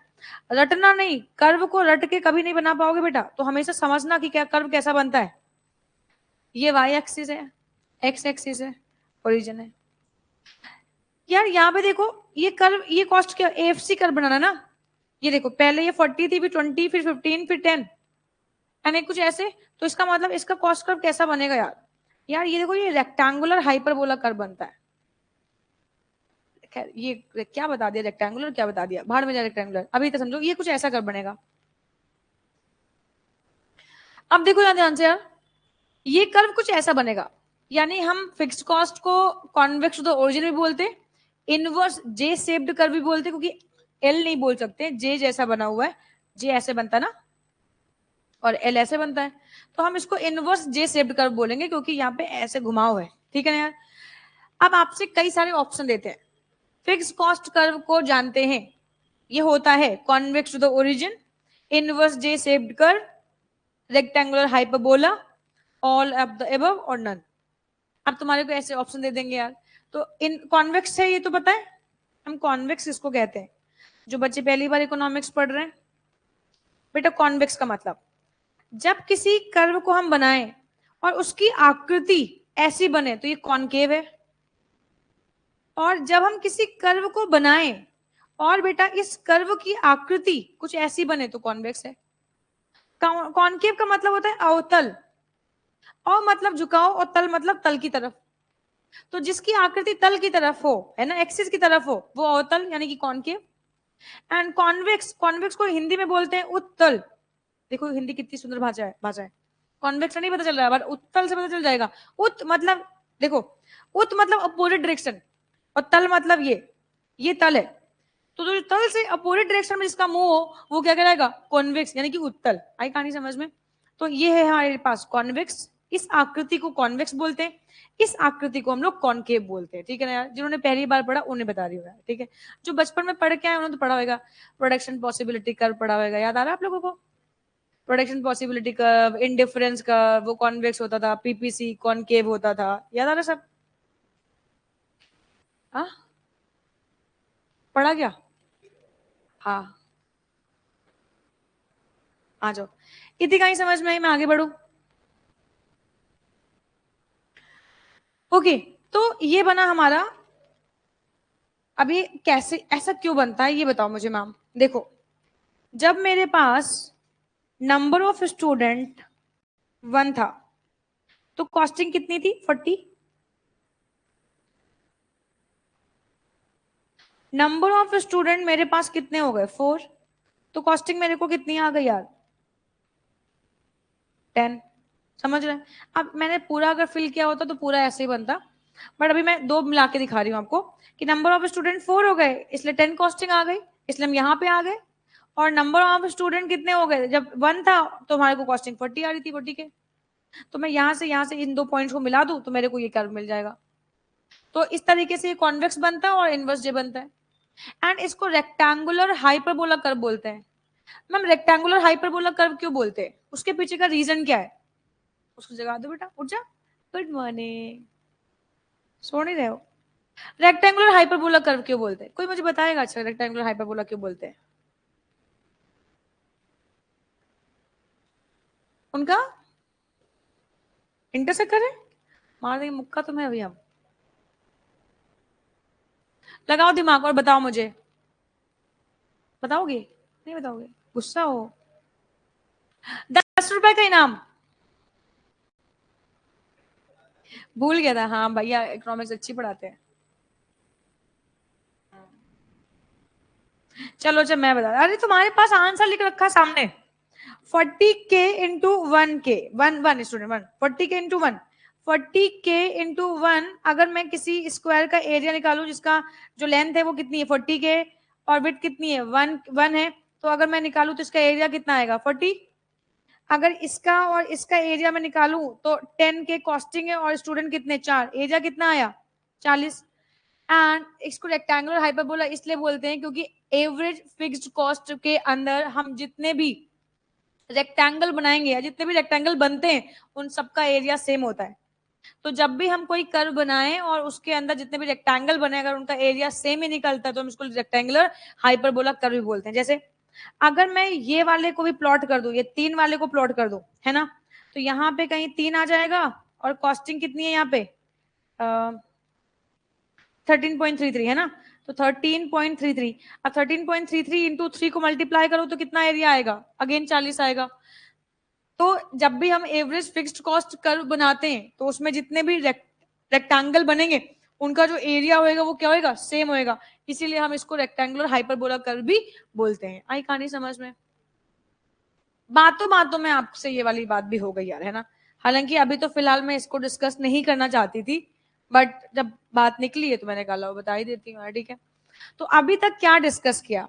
अभी मैंने आप लोगों को पढ़ाया कि एक्सप्लिसिट कॉस्ट क्या होती है, इम्प्लिसिट कॉस्ट क्या होती है, अपॉर्चुनिटी कॉस्ट क्या होती है, एंड इसके बाद मैंने आपको पढ़ाया डायरेक्ट कॉस्ट और इनडायरेक्ट कॉस्ट। और अभी मैं आप लोगों को पढ़ा रही हूँ फिक्स कॉस्ट और वेरिएबल। तो फिक्स का मतलब आप जल्दी से बताओ, क्या सबको यही बताओगे? फिक्स का मतलब जो फिक्स हो, क्या बताओगे? जो टाइम से रिलेटेड है वो फिक्स्ड कॉस्ट है, और वेरिएबल कौन सी है? जो प्रोडक्शन से रिलेटेड। बोलो इतनी कहानी समझ में आती है? आओ देखिए जरा, ये लिख रखा है क्या? देख लेते हैं यार, है ना, कि मैट में क्या लिख रखा है। फिक्स्ड और fixed cost are cost that do not vary with the output, जो आउटपुट से संबंधित नहीं होती है up to a certain level of activity, and they are period related and they are taken as the function of time and not the output, and when incurred they are incurred even at the zero level of output। तभी तो मैंने आपसे कहा अगर आपको बच्चों exam में कभी ऐसा देते हैं कि क्वांटिटी कितनी है? 0, एंड क्वांटिटी 0 पे टोटल कॉस्ट है मान लो 40K, तो इसका मतलब कॉमन सेंस है ये जो कॉस्ट है ये कौन सी कॉस्ट के बारे में बात कर रहे हैं? क्योंकि टोटल कॉस्ट में 2 कॉस्ट होगी, फिक्स कॉस्ट भी होगी और वेरिएबल भी होगी। जब प्रोडक्शन 0 है तो फिर यार ये कौन सी कॉस्ट है? फिक्स कॉस्ट है। आई कहानी समझ में? अवॉइडेबल नहीं, नहीं, some portion of fix cost can not be avoidable, ये अवॉइडेबल नहीं होती है।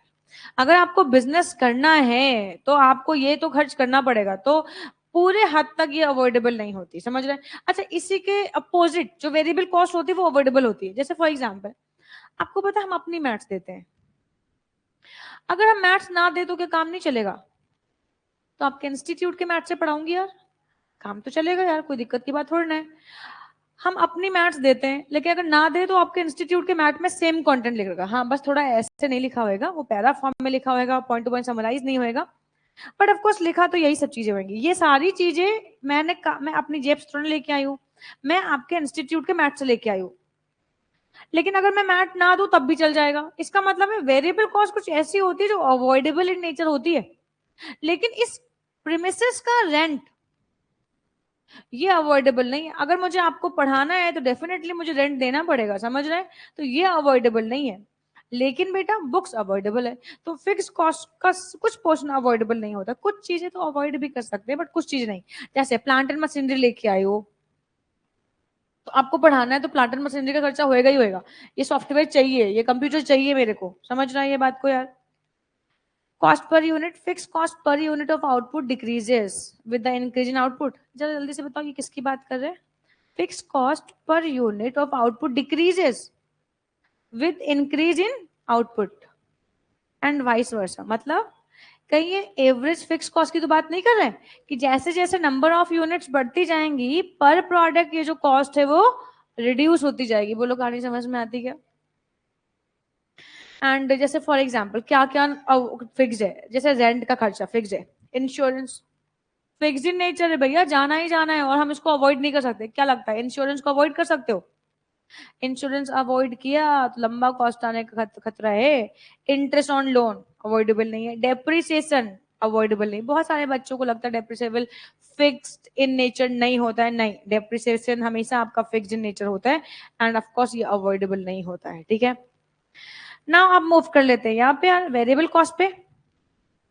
तो variable cost are cost that vary based on the level of output. ठीक है, जैसे स्टडी मैट का खर्चा, दे आर प्रोडक्ट रिलेटेड, ये प्रोडक्शन से रिलेटेड होंगे, and they are incurred only when production commence, और ये तभी खर्च होंगे जब प्रोडक्शन होएगा, प्रोडक्शन नहीं होएगा तो ये नहीं होंगे। And variable cost are avoidable cost as it incurred only when production takes place, है ना? और हम इनको अवॉइड भी कर सकते हैं, कुछ हद तक अवॉइड कर सकते हैं, बट अगर अगर हम ट्रेडिंग का या मैन्युफैक्चरिंग का काम कर रहे हैं तो हम इसको अवॉइड नहीं कर सकते, बट अगर सर्विस सेक्टर है तो हम इसको अवॉइड कर सकते हैं। ठीक है, variable cost per unit of output generally remains constant. हाँ, नंबर ऑफ आउटपुट बढ़ाओगे तो ये कांस्टेंट ही रहेगा, लेकिन per fix cost number of production जैसे बढ़ेगा वो पर यूनिट ऑफ प्रोडक्शन वो रिड्यूस होता जाएगा। ठीक है, cost of raw material wages are a variable cost. ठीक है, आ जाओ। अब इसके बाद कौन सी कॉस्ट को हम लोग पढ़ने वाले हैं? चलो आ जाओ।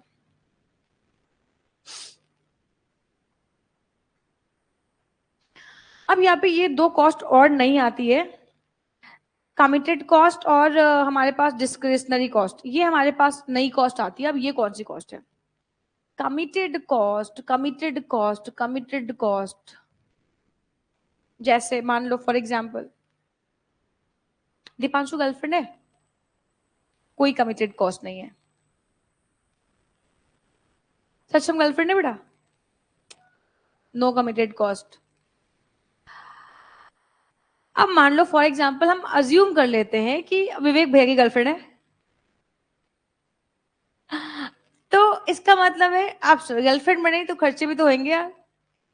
मतलब कुछ ऐसी चीजें जो आप कर चुके हो और उसके रिस्पेक्ट में फ्यूचर में खर्चा राइज हो रहा है। जैसे आपने प्लांट एंड मशीनरी ली तो इंश्योरेंस का खर्चा आएगा, आपने प्लांट एंड मशीनरी ली तो डेप्रिसिएशन का खर्चा आएगा। तो ये क्या है? कमिटेड कॉस्ट है। कुछ खर्चे कुछ चीजों की वजह से राइज होते हैं, कुछ खर्चे कुछ चीजों की वजह से राइज होते हैं। जैसे एसी लिया तो सर्विसिंग कॉस्ट तो आनी है ना, एसी नहीं नो सर्विसिंग कॉस्ट। ठीक है ना यार? तो ये केस में कुछ खर्चे कुछ चीजों की वजह से राइज होते हैं, समझ रहे हैं विवेक? तो प्लांट एंड मशीनरी लिया तो इंश्योरेंस का खर्चा, प्लांट एंड मशीनरी तो डेप्रिसिएशन का खर्चा, तो ये हमारे लिए कमिटेड का पार्ट बनेगा। देखो, these are fixed costs that arises from the purchase of plant and machinery, land and building, है ना? जैसे depreciation, rent, taxes, insurance premium, समझ रहा है? तो ये चीज हमारे लिए इनकी वजह से अराइज होता है। अगर आपने भाई गाड़ी ली है तो तुम्हारे को पेट्रोल डलाना पड़ेगा ना यार, इंश्योरेंस तो कराना पड़ेगा ना यार, डेप्रिसिएशन तो कराना पड़ेगा ना यार, डेप्रिसिएशन तो अलाउ करवाना पड़ेगा। डिस्क्रिशनरी, डिस्क्रिशन का मतलब होता है चॉइस। तो ये कुछ ऐसी कॉस्ट होती है जो डिस्क्रिशनरी नेचर होती है, मन करे तो करो, मन करे तो मत करो, बहुत मैंडेटरी नेचर नहीं होती। जैसे रेनोवेशन, इंफ्रास्ट्रक्चर अच्छा बना देना यार, तो ग्राहक आ रहा है, मान लो बहुत अच्छा इंफ्रास्ट्रक्चर तो और ग्राहक आएंगे, नहीं नहीं हुआ तो ग्राहक तो आएंगे, थोड़ा गड़बड़ हुआ तो। These are fixed costs incurred as a result of management discretion. It arises from periodic, usually yearly, and decision regarding maximum outlay to be incurred. And it is not a fixed in nature. ये vary भी कर सकता है output के साथ. And these cannot be changed in the very short run. Long run में change कर सकते हैं इसको। तो कुछ ऐसे कॉस्ट होते हैं जो मैनेजमेंट की डिस्क्रिशन पे होते, चॉइस पे होते, मैंडेटरी नेचर नहीं होते। ये मैनेजमेंट की चॉइस है, मैनेजमेंट उनको कर रही है कि नहीं कर रही है, समझ रहा है ये बात को यार। जैसे फॉर एग्जाम्पल हम एसी नहीं लगाएंगे तो क्या तुम नहीं बैठोगे यार? जिसको पढ़ना है वो आएगा और पढ़ेगा। हम लोग बेटा जब जब फाइनल्स की क्लासेस ले रहे थे तब दिल्ली में एक टीचर थे, पढ़ाते थे, अभी तो नहीं पढ़ा रहे, रिटायरमेंट ले लिया है। तो वो उनकी जो फीस थी बहुत नॉमिनल सी फीस हुआ करती थी। और हम लोग ना गर्मी के मौसम में, जून जुलाई के मौसम में जब क्लासेस चल रही थी, तो वहां पे एक पंडाल लगा होता था, मतलब उनके पास जगह भी नहीं दिया, पंडाल लगा होता था। एंड वहां पे 1,000 कुर्सियां पड़ी हुई है। और कुर्सियां वो हाथ में रेड कलर की कुर्सियां नहीं आती है जिसमें खाली बस पीछे देख लेने की, वो ऐसे 1,000 कुर्सियां पड़ी हुई है, बैठो, नो एसी कुछ भी नहीं, और पंखा भी इतना लगाओ, धूप आ रही है सीधे पंडाल से, तो धूप पूरा नीचे आती है। जिनको पढ़ना है वो पढ़ेंगे, जिनको नहीं पढ़ना वो नहीं पढ़ेंगे यार, समझ रहा है। जिनको एसी वाला चाहिए तो वो एसी वाले में जाएंगे यार, उनके पास पैसा है वो देंगे यार। और जिनको सस्ते में पढ़ना है या मान लो जिनको किसी पर्टिकुलर फैकल्टी से पढ़ना है, उनका टीचिंग स्टाइल बहुत अच्छा है, तो भैया तो पढ़ोगे यार, है ना। तो इसका मतलब एसी ना लगाओ तब भी तुम पढ़ोगे, हमें पता है जो पढ़ने वाले वो आएंगे। तो इसका मतलब कुछ खर्चे ऐसे जो अवॉइड किए जा सकते हैं। जैसे फॉर एग्जाम्पल हम यहाँ पे वो एसडी बोर्ड भी लगा सकते हैं, पर ठीक है नहीं लगाया यार, चलो ना, दिख रहा है कि नहीं दिख रहा है सबको, प्रॉपर दिख रहा है। हाँ, अगर एच डी बोर्ड लगा दूं, इतना बड़ा अगर एच डी बोर्ड लगा दूं तो और सुंदर दिखेगा यार, मजा ही आ जाएगी यार, बट नहीं लगा रही ना अभी। तो इसका मतलब डिस्क्रिशनरी, ये मैनेजमेंट की चॉइस है कि मैनेजमेंट ये वाले बोर्ड पे पढ़ाएगा या दूसरा बोर्ड लगाएगा यार, समझते हैं। तो इसका मतलब यहाँ पे मैं एसडी लगाऊं या इस पे पढ़ाऊं, ये क्या है, ये मेरी चॉइस है, मैनेजमेंट की चॉइस है, ऑर्गेनाइजेशन की चॉइस है, सर की चॉइस है, और ये अवॉइडेबल इन नेचर है। मन करे तो वो लगा दो, मन करे तो ये लगा दो, बट कंप्यूटर पे डेप्रिसिएशन जाना है, इंश्योरेंस इसका जाना है, समझ रहा है ये बात को। तो ये हमारे लिए क्या हो गई, कमिटेड कॉस्ट। तो अगर आपसे पूछते हैं कौन सी कॉस्ट अवॉइडेबल है, तो कौन सी कॉस्ट, फिक्स्ड कॉस्ट अवॉइडेबल नहीं होती, अभी पढ़ाया था। एंड कमिटेड कॉस्ट ये एक फिक्स कॉस्ट का पार्ट बनता है ना, तो कमिटेड कॉस्ट फिक्स कॉस्ट का पार्ट बनता है। तो जब फिक्स कॉस्ट अवॉइडेबल नहीं है तो कॉमन सेंस है ये वाली अवॉइडेबल नहीं होगी, कमिटेड कॉस्ट अवॉइडेबल नहीं होगी, बट डिस्क्रिशनरी कॉस्ट ये अवॉइडेबल होगी। मेरे पास एक ही कुर्ता है, मैं उसी उसी को मैं आपको पढ़ाना चाहती हूँ, मेरी चॉइस है, मैं मेरे पास जो पैसे आते हैं मैं उनसे नए नए कपड़े ले लूं, नए नए जूते ले लूं, मेरी चॉइस है, मैं ना लूं यार, डिस्क्रिशनरी, समझ रहे, ये मेरा अपना खुद का डिसीजन है। तो डिस्क्रिशनरी ये होती है, आपकी चॉइस करो, आपकी चॉइस मत करो।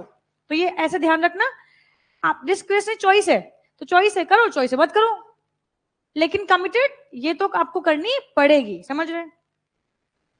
These can remain unaffected by short run and change in volume of production and any reduction of committed cost. ये आपको फ्यूचर में बहुत बड़े लॉसेस में डाल सकता है। क्या कहते हैं, any reduction of committed cost, committed fix cost under normal activity in the firm would have a adverse effect. Adverse effect का मतलब, यार सोचो तुम्हारे पास एक बिल्डिंग है, तुमने उसका इंश्योरेंस नहीं करवाया और अर्थक्वेक आया और बिल्डिंग गिर गई, बताओ इंश्योरेंस मिलेगा?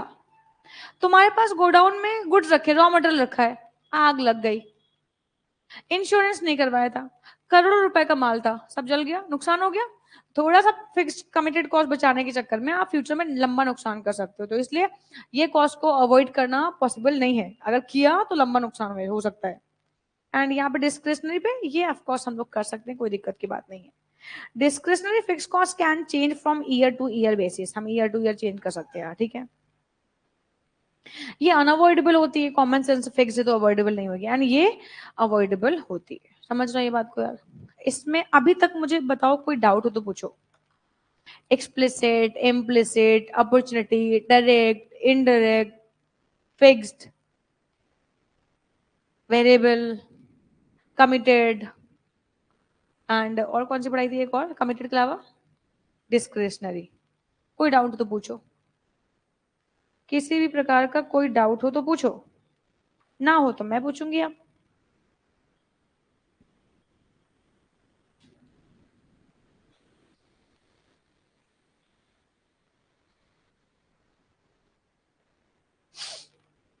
चलो अभी देखो, अदर कॉस्ट में एक कॉस्ट है जिसको हम लोग बोलते हैं संक कॉस्ट।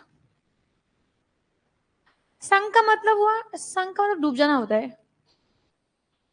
संक मतलब डूबना ना। अब यार संक कॉस्ट कौन सी कॉस्ट है? सोचो सोचो सोचो, मेरे साथ सोचो, रटने का नहीं। कौन सी ऐसी कॉस्ट है जिसको हम संक कॉस्ट बोलते हैं, जो डूब जाए? कौन सी कॉस्ट डूब जाती है? कौन सी कॉस्ट डूब जाती है? कौन से पैसे खर्च किए जिनके रिजल्ट में भी आएंगे, में भी नहीं आएंगे? हाँ, सुनो सर। हाँ तो कॉमन सेंस वही तो, लेकिन वही तो पूछू क्या है ये? Advertisement, research and development. आपने एक रिसर्च एंड डेवलपमेंट टीम बुलाई, आपने उससे कहा कि आप इस पर्टिकुलर चीज पे रिसर्च करो और इसका सॉल्यूशन हमें चाहिए। अब आर&डी के बंदे आए, उन्होंने रिसर्च करी, मे बी रिसर्च सक्सेसफुल हो। अगर रिसर्च सक्सेसफुल हो गई तो भैया कॉस्ट सार्थक हो गई, बट अगर रिसर्च सक्सेसफुल नहीं हुई तो पैसे डूब जाएंगे यार। पुराने जमाने में फोर्ड कंपनी ने बड़ी रिसर्च करी। पुराने जमाने में जो कार्स थी उनमें ना बड़े, जिनकी जैसे फॉर एग्जांपल जिनका ना क्यूबिक कैपेसिटी बढ़ानी होती थी, तो क्यूबिक कैपेसिटी बढ़ाने के लिए गाड़ी में ना सिलेंडर लगते थे। एंड स्टार्टिंग में एक एक गाड़ी में 8-8 सिलेंडर लगते थे। अच्छा, वो सिलेंडर इतने हैवी होते थे, क्यूबिक कैपेसिटी तो बढ़ाई लेकिन सिलेंडर का लोड इतना ज्यादा है, अल्टीमेटली फिर गाड़ी की स्पीड कम हो गई। तो अभी फोर्ड कंपनी ने बहुत रिसर्च कराई, कई सालों तक रिसर्च कराई, एंड इनके कितने रिसर्च ना सिर्फ बेकार हो गए। ये रिसर्च कर रहे थे कि कैसे हम 8 सिलेंडर की कैपेसिटी 2 सिलेंडर में डाल दें, जिससे गाड़ी का भार भी हल्का हो जाएगा एंड इस तरीके से गाड़ी भागेगी भी। एंड 8 के बदले में 2 सिलेंडर तक लाना चीज को बहुत डिफिकल्ट हो रखा था, कई सालों तक रिसर्च करी। तो कई कई साल तो रिसर्च करते रहे, अल्टीमेटली कोई नतीजा नहीं निकला। इनके जो आर&डी के बंदे आए, उन्होंने कहा भैया हमसे नहीं हो पाएगा। एलॉन मस्क, एलॉन मस्क ने टेस्ला बनाई, तो टेस्ला में इन्होंने कहा कि हम ना, टेस्ला इसलिए फेमस, देखो टेस्ला इलेक्ट्रॉनिक व्हीकल है इसलिए फेमस नहीं है, टेस्ला इसलिए फेमस है कि इलेक्ट्रॉनिक स्पोर्ट व्हीकल है। समझ रहे? इलेक्ट्रॉनिक व्हीकल बनाना कौन सी बड़ी बात है, आजकल सब बना रहे हैं। इलेक्ट्रॉनिक स्पोर्ट व्हीकल बनाना मुश्किल था, क्योंकि बैटरी से आप स्पोर्ट उसको स्पीड नहीं दे सकते हो, कार चला सकते हो लेकिन स्पीड नहीं दे सकते हो स्पोर्ट कार वाली। तो एलॉन मस्क ने पहले एक बैटरी बनाई, वो बैटरी को उसने कहा कि एक बैटरी आती थी एक पर्टिकुलर हॉर्स पावर की, तो उसने कहा ये बैटरी को लगाएंगे तो ये कार भागेगी। पूरी दुनिया में वो बैटरी को नहीं बनाता था, तो एलॉन मस्क ने कहा हम वो बैटरी बनाएंगे। अब वो बैटरी बनाने के लिए अब वो आर&डी को लेके आया। 1 साल आर&डी बैठती है, 2 साल, 3 साल, 4 साल, हर साल की रिसर्च फेल। कोई भी रिसर्च एंड डेवलपमेंट का बंदा आके ना वो उस बैटरी में इतना ज्यादा हॉर्स पावर डाल नहीं सकता था, लेकिन बाद में बनते बनते बने। बट कुछ सालों के स्टार्टिंग के जो पैसे थे वो तो बेकार ही चले गए ना, जिस साल सक्सेसफुल हुई उस साल हो गया। तो आर&डी का एक ऐसा खर्चा है ना जो मैनेजमेंट को करना जरूरी होता है, बिजनेस को एक्सपैंड करने के लिए, आगे बढ़ाने के लिए। बट ये एक ऐसा खर्चा होता है जो डूब भी सकता है। समझ रहे हैं? तो अगर रिसर्च सक्सेसफुल रही तब तो हम इसको रिकवर कर लेते हैं, सक्सेसफुल नहीं रही, हम अपने उसमें कामयाब नहीं हुए ऑब्जेक्ट में, तो फिर ये सब पूरा पैसा डूब जाएगा। तो ये कॉस्ट को हम लोग संक कॉस्ट बोलते हैं। बट संक कॉस्ट रिसर्च, जैसे रिसर्च एंड डेवलपमेंट का एडवर्टीजमेंट, अब एडवर्टीजमेंट के अगर पॉजिटिव इंपैक्ट आए तो एडवर्टीजमेंट भी रिकवर हो गया, बट अगर नेगेटिव इंपैक्ट आए तो डूब गई कॉस्ट। मैंने आपको एग्जांपल दिया तनिष्क वाला, तनिष्क ने एक एडवर्टीजमेंट इशू किया था जिसमें तनिष्क ने एक मुस्लिम फैमिली में एक हिंदू फैमिली की गोद भराई वाला एक वीडियो दिखा दिया था, जिसमें ना अब इस लोगों ने तनिष्क को ट्रोल करना स्टार्ट कर दिया कि अरे यार ये तो लव जिहाद को फैला रहे, लव जिहाद को फैला रहे। उनके सीईओ को आके माफी मांगनी पड़ी, पब्लिकली अपोलोजाइज करना पड़ा और वो एड को वापस लिया। तो एडवर्टीजमेंट किया, बहुत बहुत एडवर्टीजमेंट, उसको बनाने में बहुत पैसे लगे, लेकिन सारा पैसा डूब गया। तो ये ऐसी कॉस्ट है जिसके रिजल्ट्स आते हैं तो बहुत अच्छे आते हैं।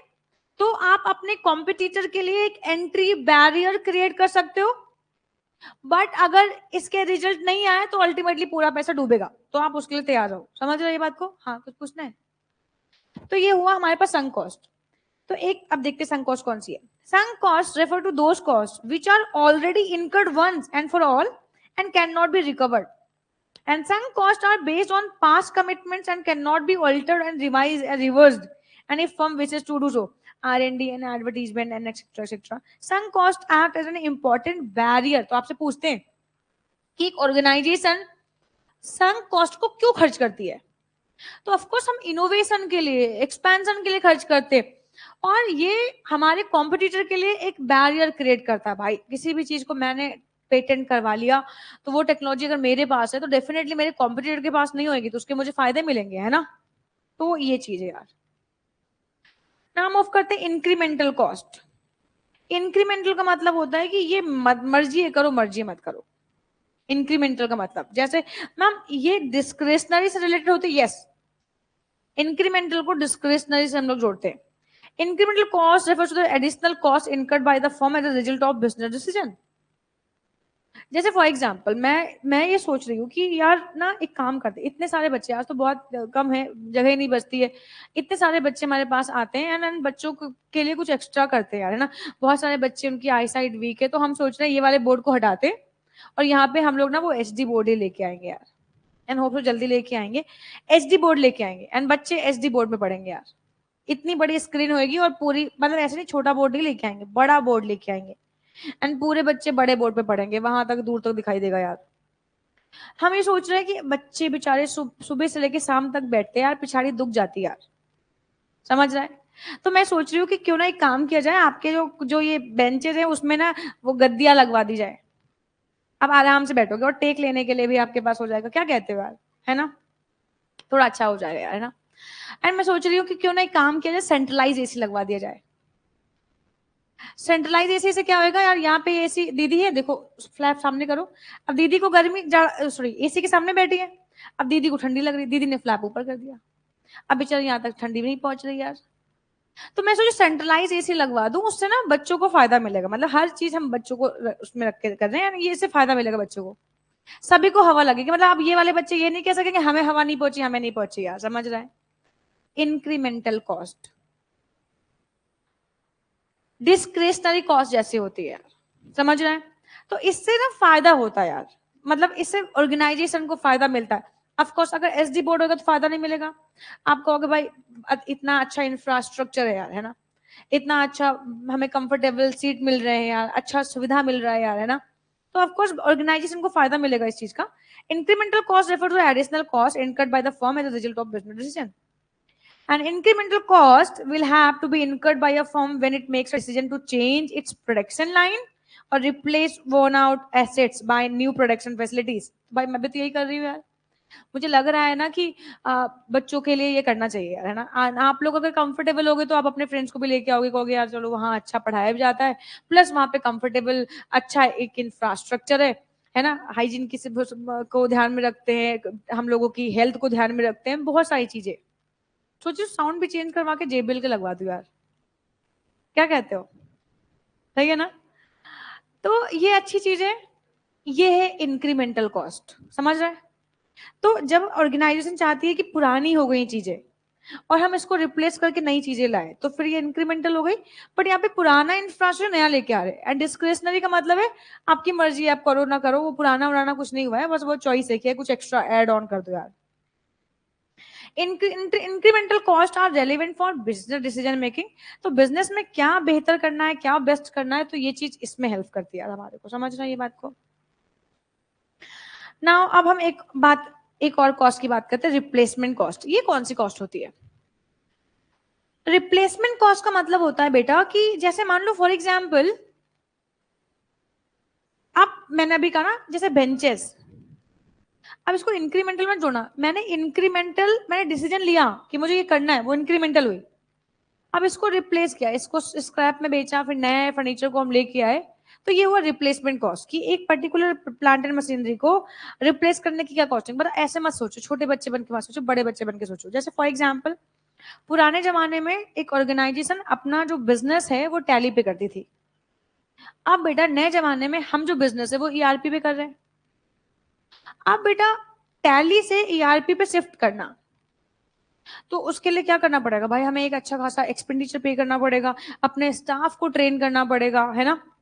तो स्टाफ को ट्रेनिंग देना, मॉनिटर करना उनको, सभी उसमें ईआरपी का सॉफ्टवेयर लेके आना, चीजों को फिर से उसमें फिर से डेटा रिकॉर्ड करना, तो ये क्या है, ये रिप्लेसमेंट कॉस्ट है, समझ रहे हो, ये रिप्लेसमेंट कॉस्ट है। अब उसमें हो सकता है कि बहुत सारे ऐसे इंप्लॉइज हो जो सिर्फ इसलिए आपके ऑर्गेनाइजेशन में काम करें क्योंकि टैली पे वो कंफर्टेबल है और आपके वहां पे टैली पे काम होता है। जैसे उन्होंने सुना ईआरपी पे काम होता है और ईआरपी से वो बहुत क्या है, फैमिलियर नहीं है। फैमिलियर नहीं तो यार ईआरपी पे काम नहीं करेंगे तो हटाओ यार इसको, हम काम ही नहीं करेंगे यार, ऐसे भी बहुत लोग हैं यार। तो रिप्लेसमेंट कॉस्ट, जैसे फॉर एग्जाम्पल पुराने जमाने में नहीं यार, 5-7 साल पहले की बात है, हम लोग आपको व्हाइट बोर्ड पे पढ़ाते थे। अब व्हाइट बोर्ड पे पढ़ाते थे, वो मार्कर से पढ़ाते थे। फिर कोविड आया, सिनेरियो चेंज हुआ। कोविड आया एंड कोविड ने कहा कि नहीं आप भाई बच्चों की ऑनलाइन डिमांड है तो ऑनलाइन पढ़ाओ। हमने रातों रात ना ये सॉफ्टवेयर परचेज किया या आईपैड परचेज किए, लाइट्स परचेज किए, इसमें जो सॉफ्टवेयर है जिससे बच्चे ऑनलाइन, इस समय हमें देख रहे हैं बहुत सारे बच्चे ऑनलाइन देख रहे हैं, तो ये सारी चीजों को हमने रातों रात चेंज किया यार। आवश्यकता पड़ गई हमारे को ये करने की, समझना ये बात को यार। तो ये अब पुराने मेथड को हटाया एंड नया मेथड को लेके आया, तो उसके रिगार्डिंग जो भी एक्सपेंडिचर किया वो हमारे लिए रिप्लेसमेंट कॉस्ट है, ठीक है। देखो, replacement cost is the money expenditure that has to be incurred for replacing an old asset, and it is the cost of replacement of an asset or resources at the current market price, and it is useful for decision making, ठीक है। तो scrap कितनी value पे जा रहा है और नया कितने पे आ रहा है, तो ये इसका जो डिफरेंस है ये हमारे लिए कहलाएगा रिप्लेसमेंट कॉस्ट। समझ रहे हैं बात को? तो पुराना फर्नीचर कितने में जा रहा है, नया फर्नीचर कितने में आ रहा है, उसकी जो वैल्यू है वो रिप्लेसमेंट कॉस्ट कहलाएगी कि हमें एक फर्नीचर को रिप्लेस करने में इतना पैसा लगा। इंक्रीमेंटल का मतलब होता है हम सोच रहे होते हैं कि हम ऐसा करेंगे। इंक्रीमेंटल का मतलब हम सोच रहे होते हैं हम ऐसा करेंगे, और उसको सोचने के लिए फिर उसको हमने रिप्लेस करना, बजट बनाना है, तो सब इंक्रीमेंटल कॉस्ट। एंड एक्चुअल में कितना हुआ एक पर्टिकुलर फर्नीचर को रिप्लेस करने में, कितने पैसे लगे, वो हमारे लिए रिप्लेसमेंट कॉस्ट का पार्ट बन जाएंगे। हिस्टोरिकल कॉस्ट, कुछ ऐसी कॉस्ट जो हो चुकी है पास्ट में, जैसे पीपीसी ने एक लैंड परचेज करके रखी हुई है, पास्ट में एक लैंड परचेज करके रखी हुई है पीपीसी, उसमें अपना स्कूल बनाएंगे, तो इसका मतलब ये क्या, ये हिस्टोरिकल कॉस्ट है यार, हमने ऑलरेडी कर रखा है। Historical cost incurred in the past on the acquisition of productive asset like machinery, building, land, इन चीजों के लिए यार, since they are already incurred in the past and they are not useful for the current or future decision, क्योंकि already हो चुकी है, जो डिसीजन लेने थे वो ले चुके हो, तो फिलहाल ये अभी करंट और फ्यूचर के लिए लाभदायक नहीं है। बट हाँ ये फायदेमंद होंगे यार, आपके जो पास्ट जो आपने खर्चे कर रखे हैं वो ऑफकोर्स फ्यूचर के लिए इस तरीके के जो एक्सपेंडिचर होंगे वो लाभदायक होंगे, प्रॉफिटेबल होंगे यार। समझते हैं बात को?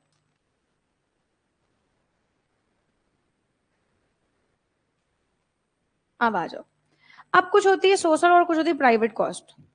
अब सोशल और प्राइवेट का मतलब क्या होता है, देखो, इन जनरल प्राइवेट कॉस्ट का मतलब है कि एक ऑर्गेनाइजेशन में हम क्या कंट्रीब्यूट कर रहे हैं, एक इंडिविजुअल ओनर होने के नाते हम क्या कंट्रीब्यूट कर रहे हैं, ये प्राइवेट कॉस्ट है। सोशल कॉस्ट का मतलब है जब कभी किसी चीज का प्रोडक्शन होता है तो बेटा सोसाइटी भी तो बेयर करती है। सोसाइटी क्या बेयर करती है, जैसे जैसे मान लो फॉर एग्जांपल हमारे वहां पे मैन्युफैक्चरिंग यूनिट्स, उन्होंने मैन्युफैक्चरिंग के लिए अपनी यूनिट्स लगाई, तो उन मैन्युफैक्चरिंग यूनिट से बहुत सारा धुआं भी तो निकलता है। वो जो धुआं निकलता है वो धुएं से, अच्छा एक बात बताओ, वो धुएं से सिर्फ मैन्युफैक्चरिंग करने वाले प्रभावित होते हैं या आम जनता भी प्रभावित होती है? सभी, सभी के सभी लोग प्रभावित होते हो। तो इसका मतलब है एक ऑर्गेनाइजेशन मैन्युफैक्चरिंग कर रही है, उसका असर सब पे पड़ रहा है। सिगरेट मैन्युफैक्चरिंग कंपनीज, अब ये सिगरेट मैन्युफैक्चरिंग कंपनी सिगरेट बना रही है, यार तुम तो प्रॉफिट कमा रहे हो सिगरेट बेच बेच के यार, आम जनता सिगरेट पी रही है यार, तो वो नुकसानदायक। दूसरा, सिगरेट एक आदमी पी रहा है, नुकसान किसी और को भी हो रहा है कि नहीं हो रहा है? दीपांशु ने सिगरेट पिया और उसके बगल में शुभ बैठा हुआ था, सिर्फ से कंपनी दे रहा था यार। बेटा ये काल्पनिक एग्जाम्पल है, वास्तविक जीवन से इनका कोई संबंध नहीं है। इस क्लास में दिए गए सारे एग्जाम्पल काल्पनिक है, इनका वास्तविक जीवन से कोई संबंध नहीं है। किसी व्यक्ति विशेष, समुदाय, धर्म, जाति को हर्ट करना इनका ऑब्जेक्टिव नहीं है। सिर्फ ऑब्जेक्टिव कौन सा समझाना है। अभी तुम्हें हर्ट तो नहीं करेगा ये डिस्क्लेमर के बाद, इसलिए मैं डिस्क्लेमर पहले ही दे देती हूँ।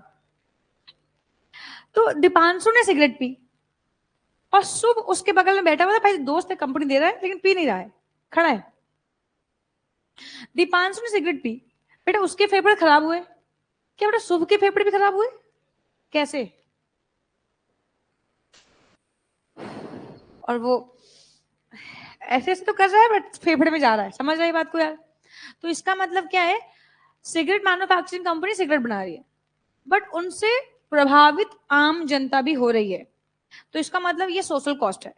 कंपनीज बढ़िया बढ़िया प्रोडक्शन कर रही है, खूब प्रॉफिट कमा रहे हैं और उसके बदले में आम जनता प्रभावित हो रही है, क्योंकि वो इतना पोल्यूशन फैला रहे हैं, उन पोल्यूशन की वजह से दमा अस्थमा हमारे लोगों को हो रहा है यार, समझ रहे हैं? तो इसको बोलते हैं सोशल कॉस्ट। की अगर कोई कंपनी मैन्युफैक्चरिंग कर रही है तो उस मैन्युफैक्चरिंग का जो असर है, नेगेटिव असर, वो उनके ऊपर आ रहा है। एंड इसमें पॉजिटिव चीजें भी आती हैं, इसको एक्सटर्नलिटीज एंड एक्सटर्नलिटीज का नाम जानते हैं। एंड एक्सटर्नलिटीज दो तरीके की होती है, पॉजिटिव और नेगेटिव। ये नेगेटिव एक्सटर्नलिटीज है। एक्सटर्नलिटीज ये देखो, इसको बोलते हैं एक्सटर्नलिटीज। अब इसमें दो चीजें होती है, एक पॉजिटिव एक नेगेटिव। ये जो मैंने आंसर दिया ना सिगरेट वाला, ये नेगेटिव एक्सटर्नलिटीज है, ये नेगेटिविटी फैलाते हैं और सोसाइटी के ऊपर एडवर्स इफेक्ट पड़ता है। सर कुछ पॉजिटिव भी होते हैं। पॉजिटिव कैसे होते हैं? जैसे मान लो फॉर एग्जाम्पल यहाँ पे सभी बच्चों को कोविड वैक्सीन लगी है ना, मान लो क्लास में मान लो फॉर एग्जाम्पल 5 बच्चे, 3 बच्चों ने कोविड वैक्सीन लगवा ली और 2 बच्चों ने कोविड वैक्सीन नहीं लगवाई। सर तो पॉजिटिव एक्सटर्नलिटीज ना, 3 बच्चे सर संक्रमण का खतरा कम कर रहे हैं जिन्होंने कोविड की वैक्सीन लगा ली है।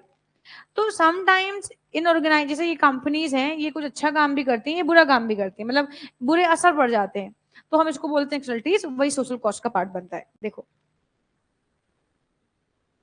Social cost refer to the cost of production of a commodity to the society as whole, मतलब कि वो कॉस्ट जो सोसाइटी एज लार्ज को बियर करना पड़ता है, वो कॉस्ट जो सोसाइटी को बियर करना पड़ता है। It takes into consideration all those cost which are borne by the society directly और indirectly. Social cost is not borne by the firm, और ये सिर्फ और सोसाइटी बेयर करती, ठीक है? अगर इन्होंने केमिकल वाले प्रोडक्ट बना दिए, केमिकल और केमिकल का रिसाव पानी में कर दिया, अब सोचो बहुत सारी ऐसी कंपनीज हैं, मैन्युफैक्चरिंग कंपनीज हैं जो केमिकल का रिसाव कर देती हैं नालों में। अब अगर नदी और नालों में रिसाव हुआ, अल्टीमेटली हम उसी नदी का पानी तो पीते हैं, मतलब नाले भी मिलके आगे जाके नदी मिल जाते हैं, फिर नदी का पानी फिल्टर करके हम पीते हैं। और यार वो केमिकल मिल जाता है और केमिकल वो इतने खतरनाक होते हैं जिससे वो पानी जो होता है वो खराब हो जाता है और पीने योग्य नहीं होता। इससे सोसाइटी को बहुत नुकसान होता है। तो इसीलिए कंपनीज के ऊपर ये सख्त प्रावधान है कि आप इस तरीके की चीजें नहीं करोगे, आप अपना वेस्ट जो है वो नदी और नालों में नहीं डालोगे, आप उसको डिस्पोज ऑफ करोगे, चाहे जैसा डिस्पोज ऑफ करो। जैसे वो भोपाल गैस कांड आपको याद है यार?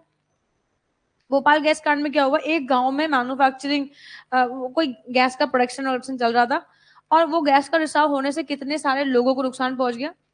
आज भी वो गांव में बहुत सारे लोग ना विकलांग पैदा होते हैं। तो यार ये कौन बियर करेगा यार? ये तो कंपनीज की वजह से हुआ ना यार, यही सोशल कॉस्ट है जो कंपनीज की वजह से सोसाइटी को बियर करना पड़ता है।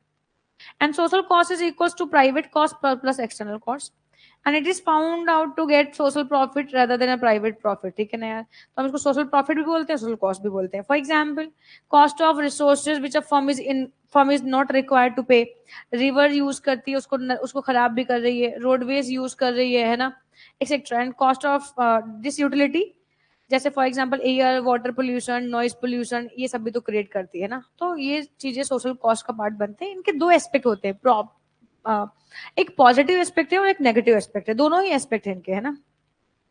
नाउ प्राइवेट कॉस्ट की बात करते हैं यार, ये वो कॉस्ट है जो इंडिविजुअल पर्सन अपने बिजनेस में इंट्रोड्यूस करा रहा होता है, ठीक है? जैसे फॉर एग्जाम्पल सर मैंने अपने घर से कैपिटल भी लगाई, सर ने भी अपने घर से कैपिटल लगाई, और हम ये इसमें पढ़ा रहे हैं।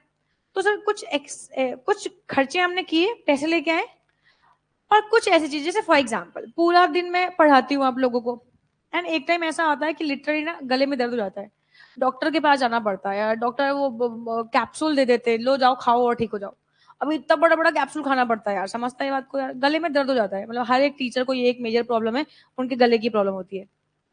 तो ये केस में यार मैं आपको पढ़ा रही हूँ, तो एक तो मैं ये भी है, और दूसरा एक दूसरा एस्पेक्ट भी है यार, समझ रहे हैं? तो ये क्या है, ये कॉस्ट है, ये प्राइवेट कॉस्ट है। देखो, private cost refer to the cost of production incurred provided by an individual or firm engaged in the production of a commodity. Private costs are borne by the individual firm. Private cost explicit and implicit दोनों होती है बेटा, and it is found out to get private profit, जैसे cost of factor of production या other cost, ठीक है ना यार? तो इसको हम लोग बोलते हैं ये। नाउ यहाँ पे थेरेटिकल जो पार्ट था आपका इस चैप्टर का वो खत्म हो गया, एक कॉस्ट बची हुई मार्जिनल कॉस्ट। तो उसके बाद अभी एवरेज और टोटल अभी समझाऊंगी। मेजर जो थेरी पोर्शन था वो खत्म हो गया। अगली क्लास में हम लोग कर्व बनाना सीखेंगे, मार्जिनल कॉस्ट क्या होता है, टोटल कॉस्ट क्या होता है, वेरिएबल कॉस्ट क्या होता है, एवरेज वेरिएबल कॉस्ट क्या होता है, एंड बहुत सारे कर्व सीखेंगे। एंड होप्स तो शायद अगली क्लास में खत्म हो जाए, या एक क्लास मुझे और लेनी पड़ेगी। कुल मिला के आज की क्लास पूरी थ्योरेटिकल क्लास थी, एंड इसमें इतने सारे थ्योरी कॉन्सेप्ट थे, वो सारे के सारे खत्म कर लिए यार हम लोगों ने यार, है ना? तो यहाँ पे आज के लिए इतना ही, धन्यवाद।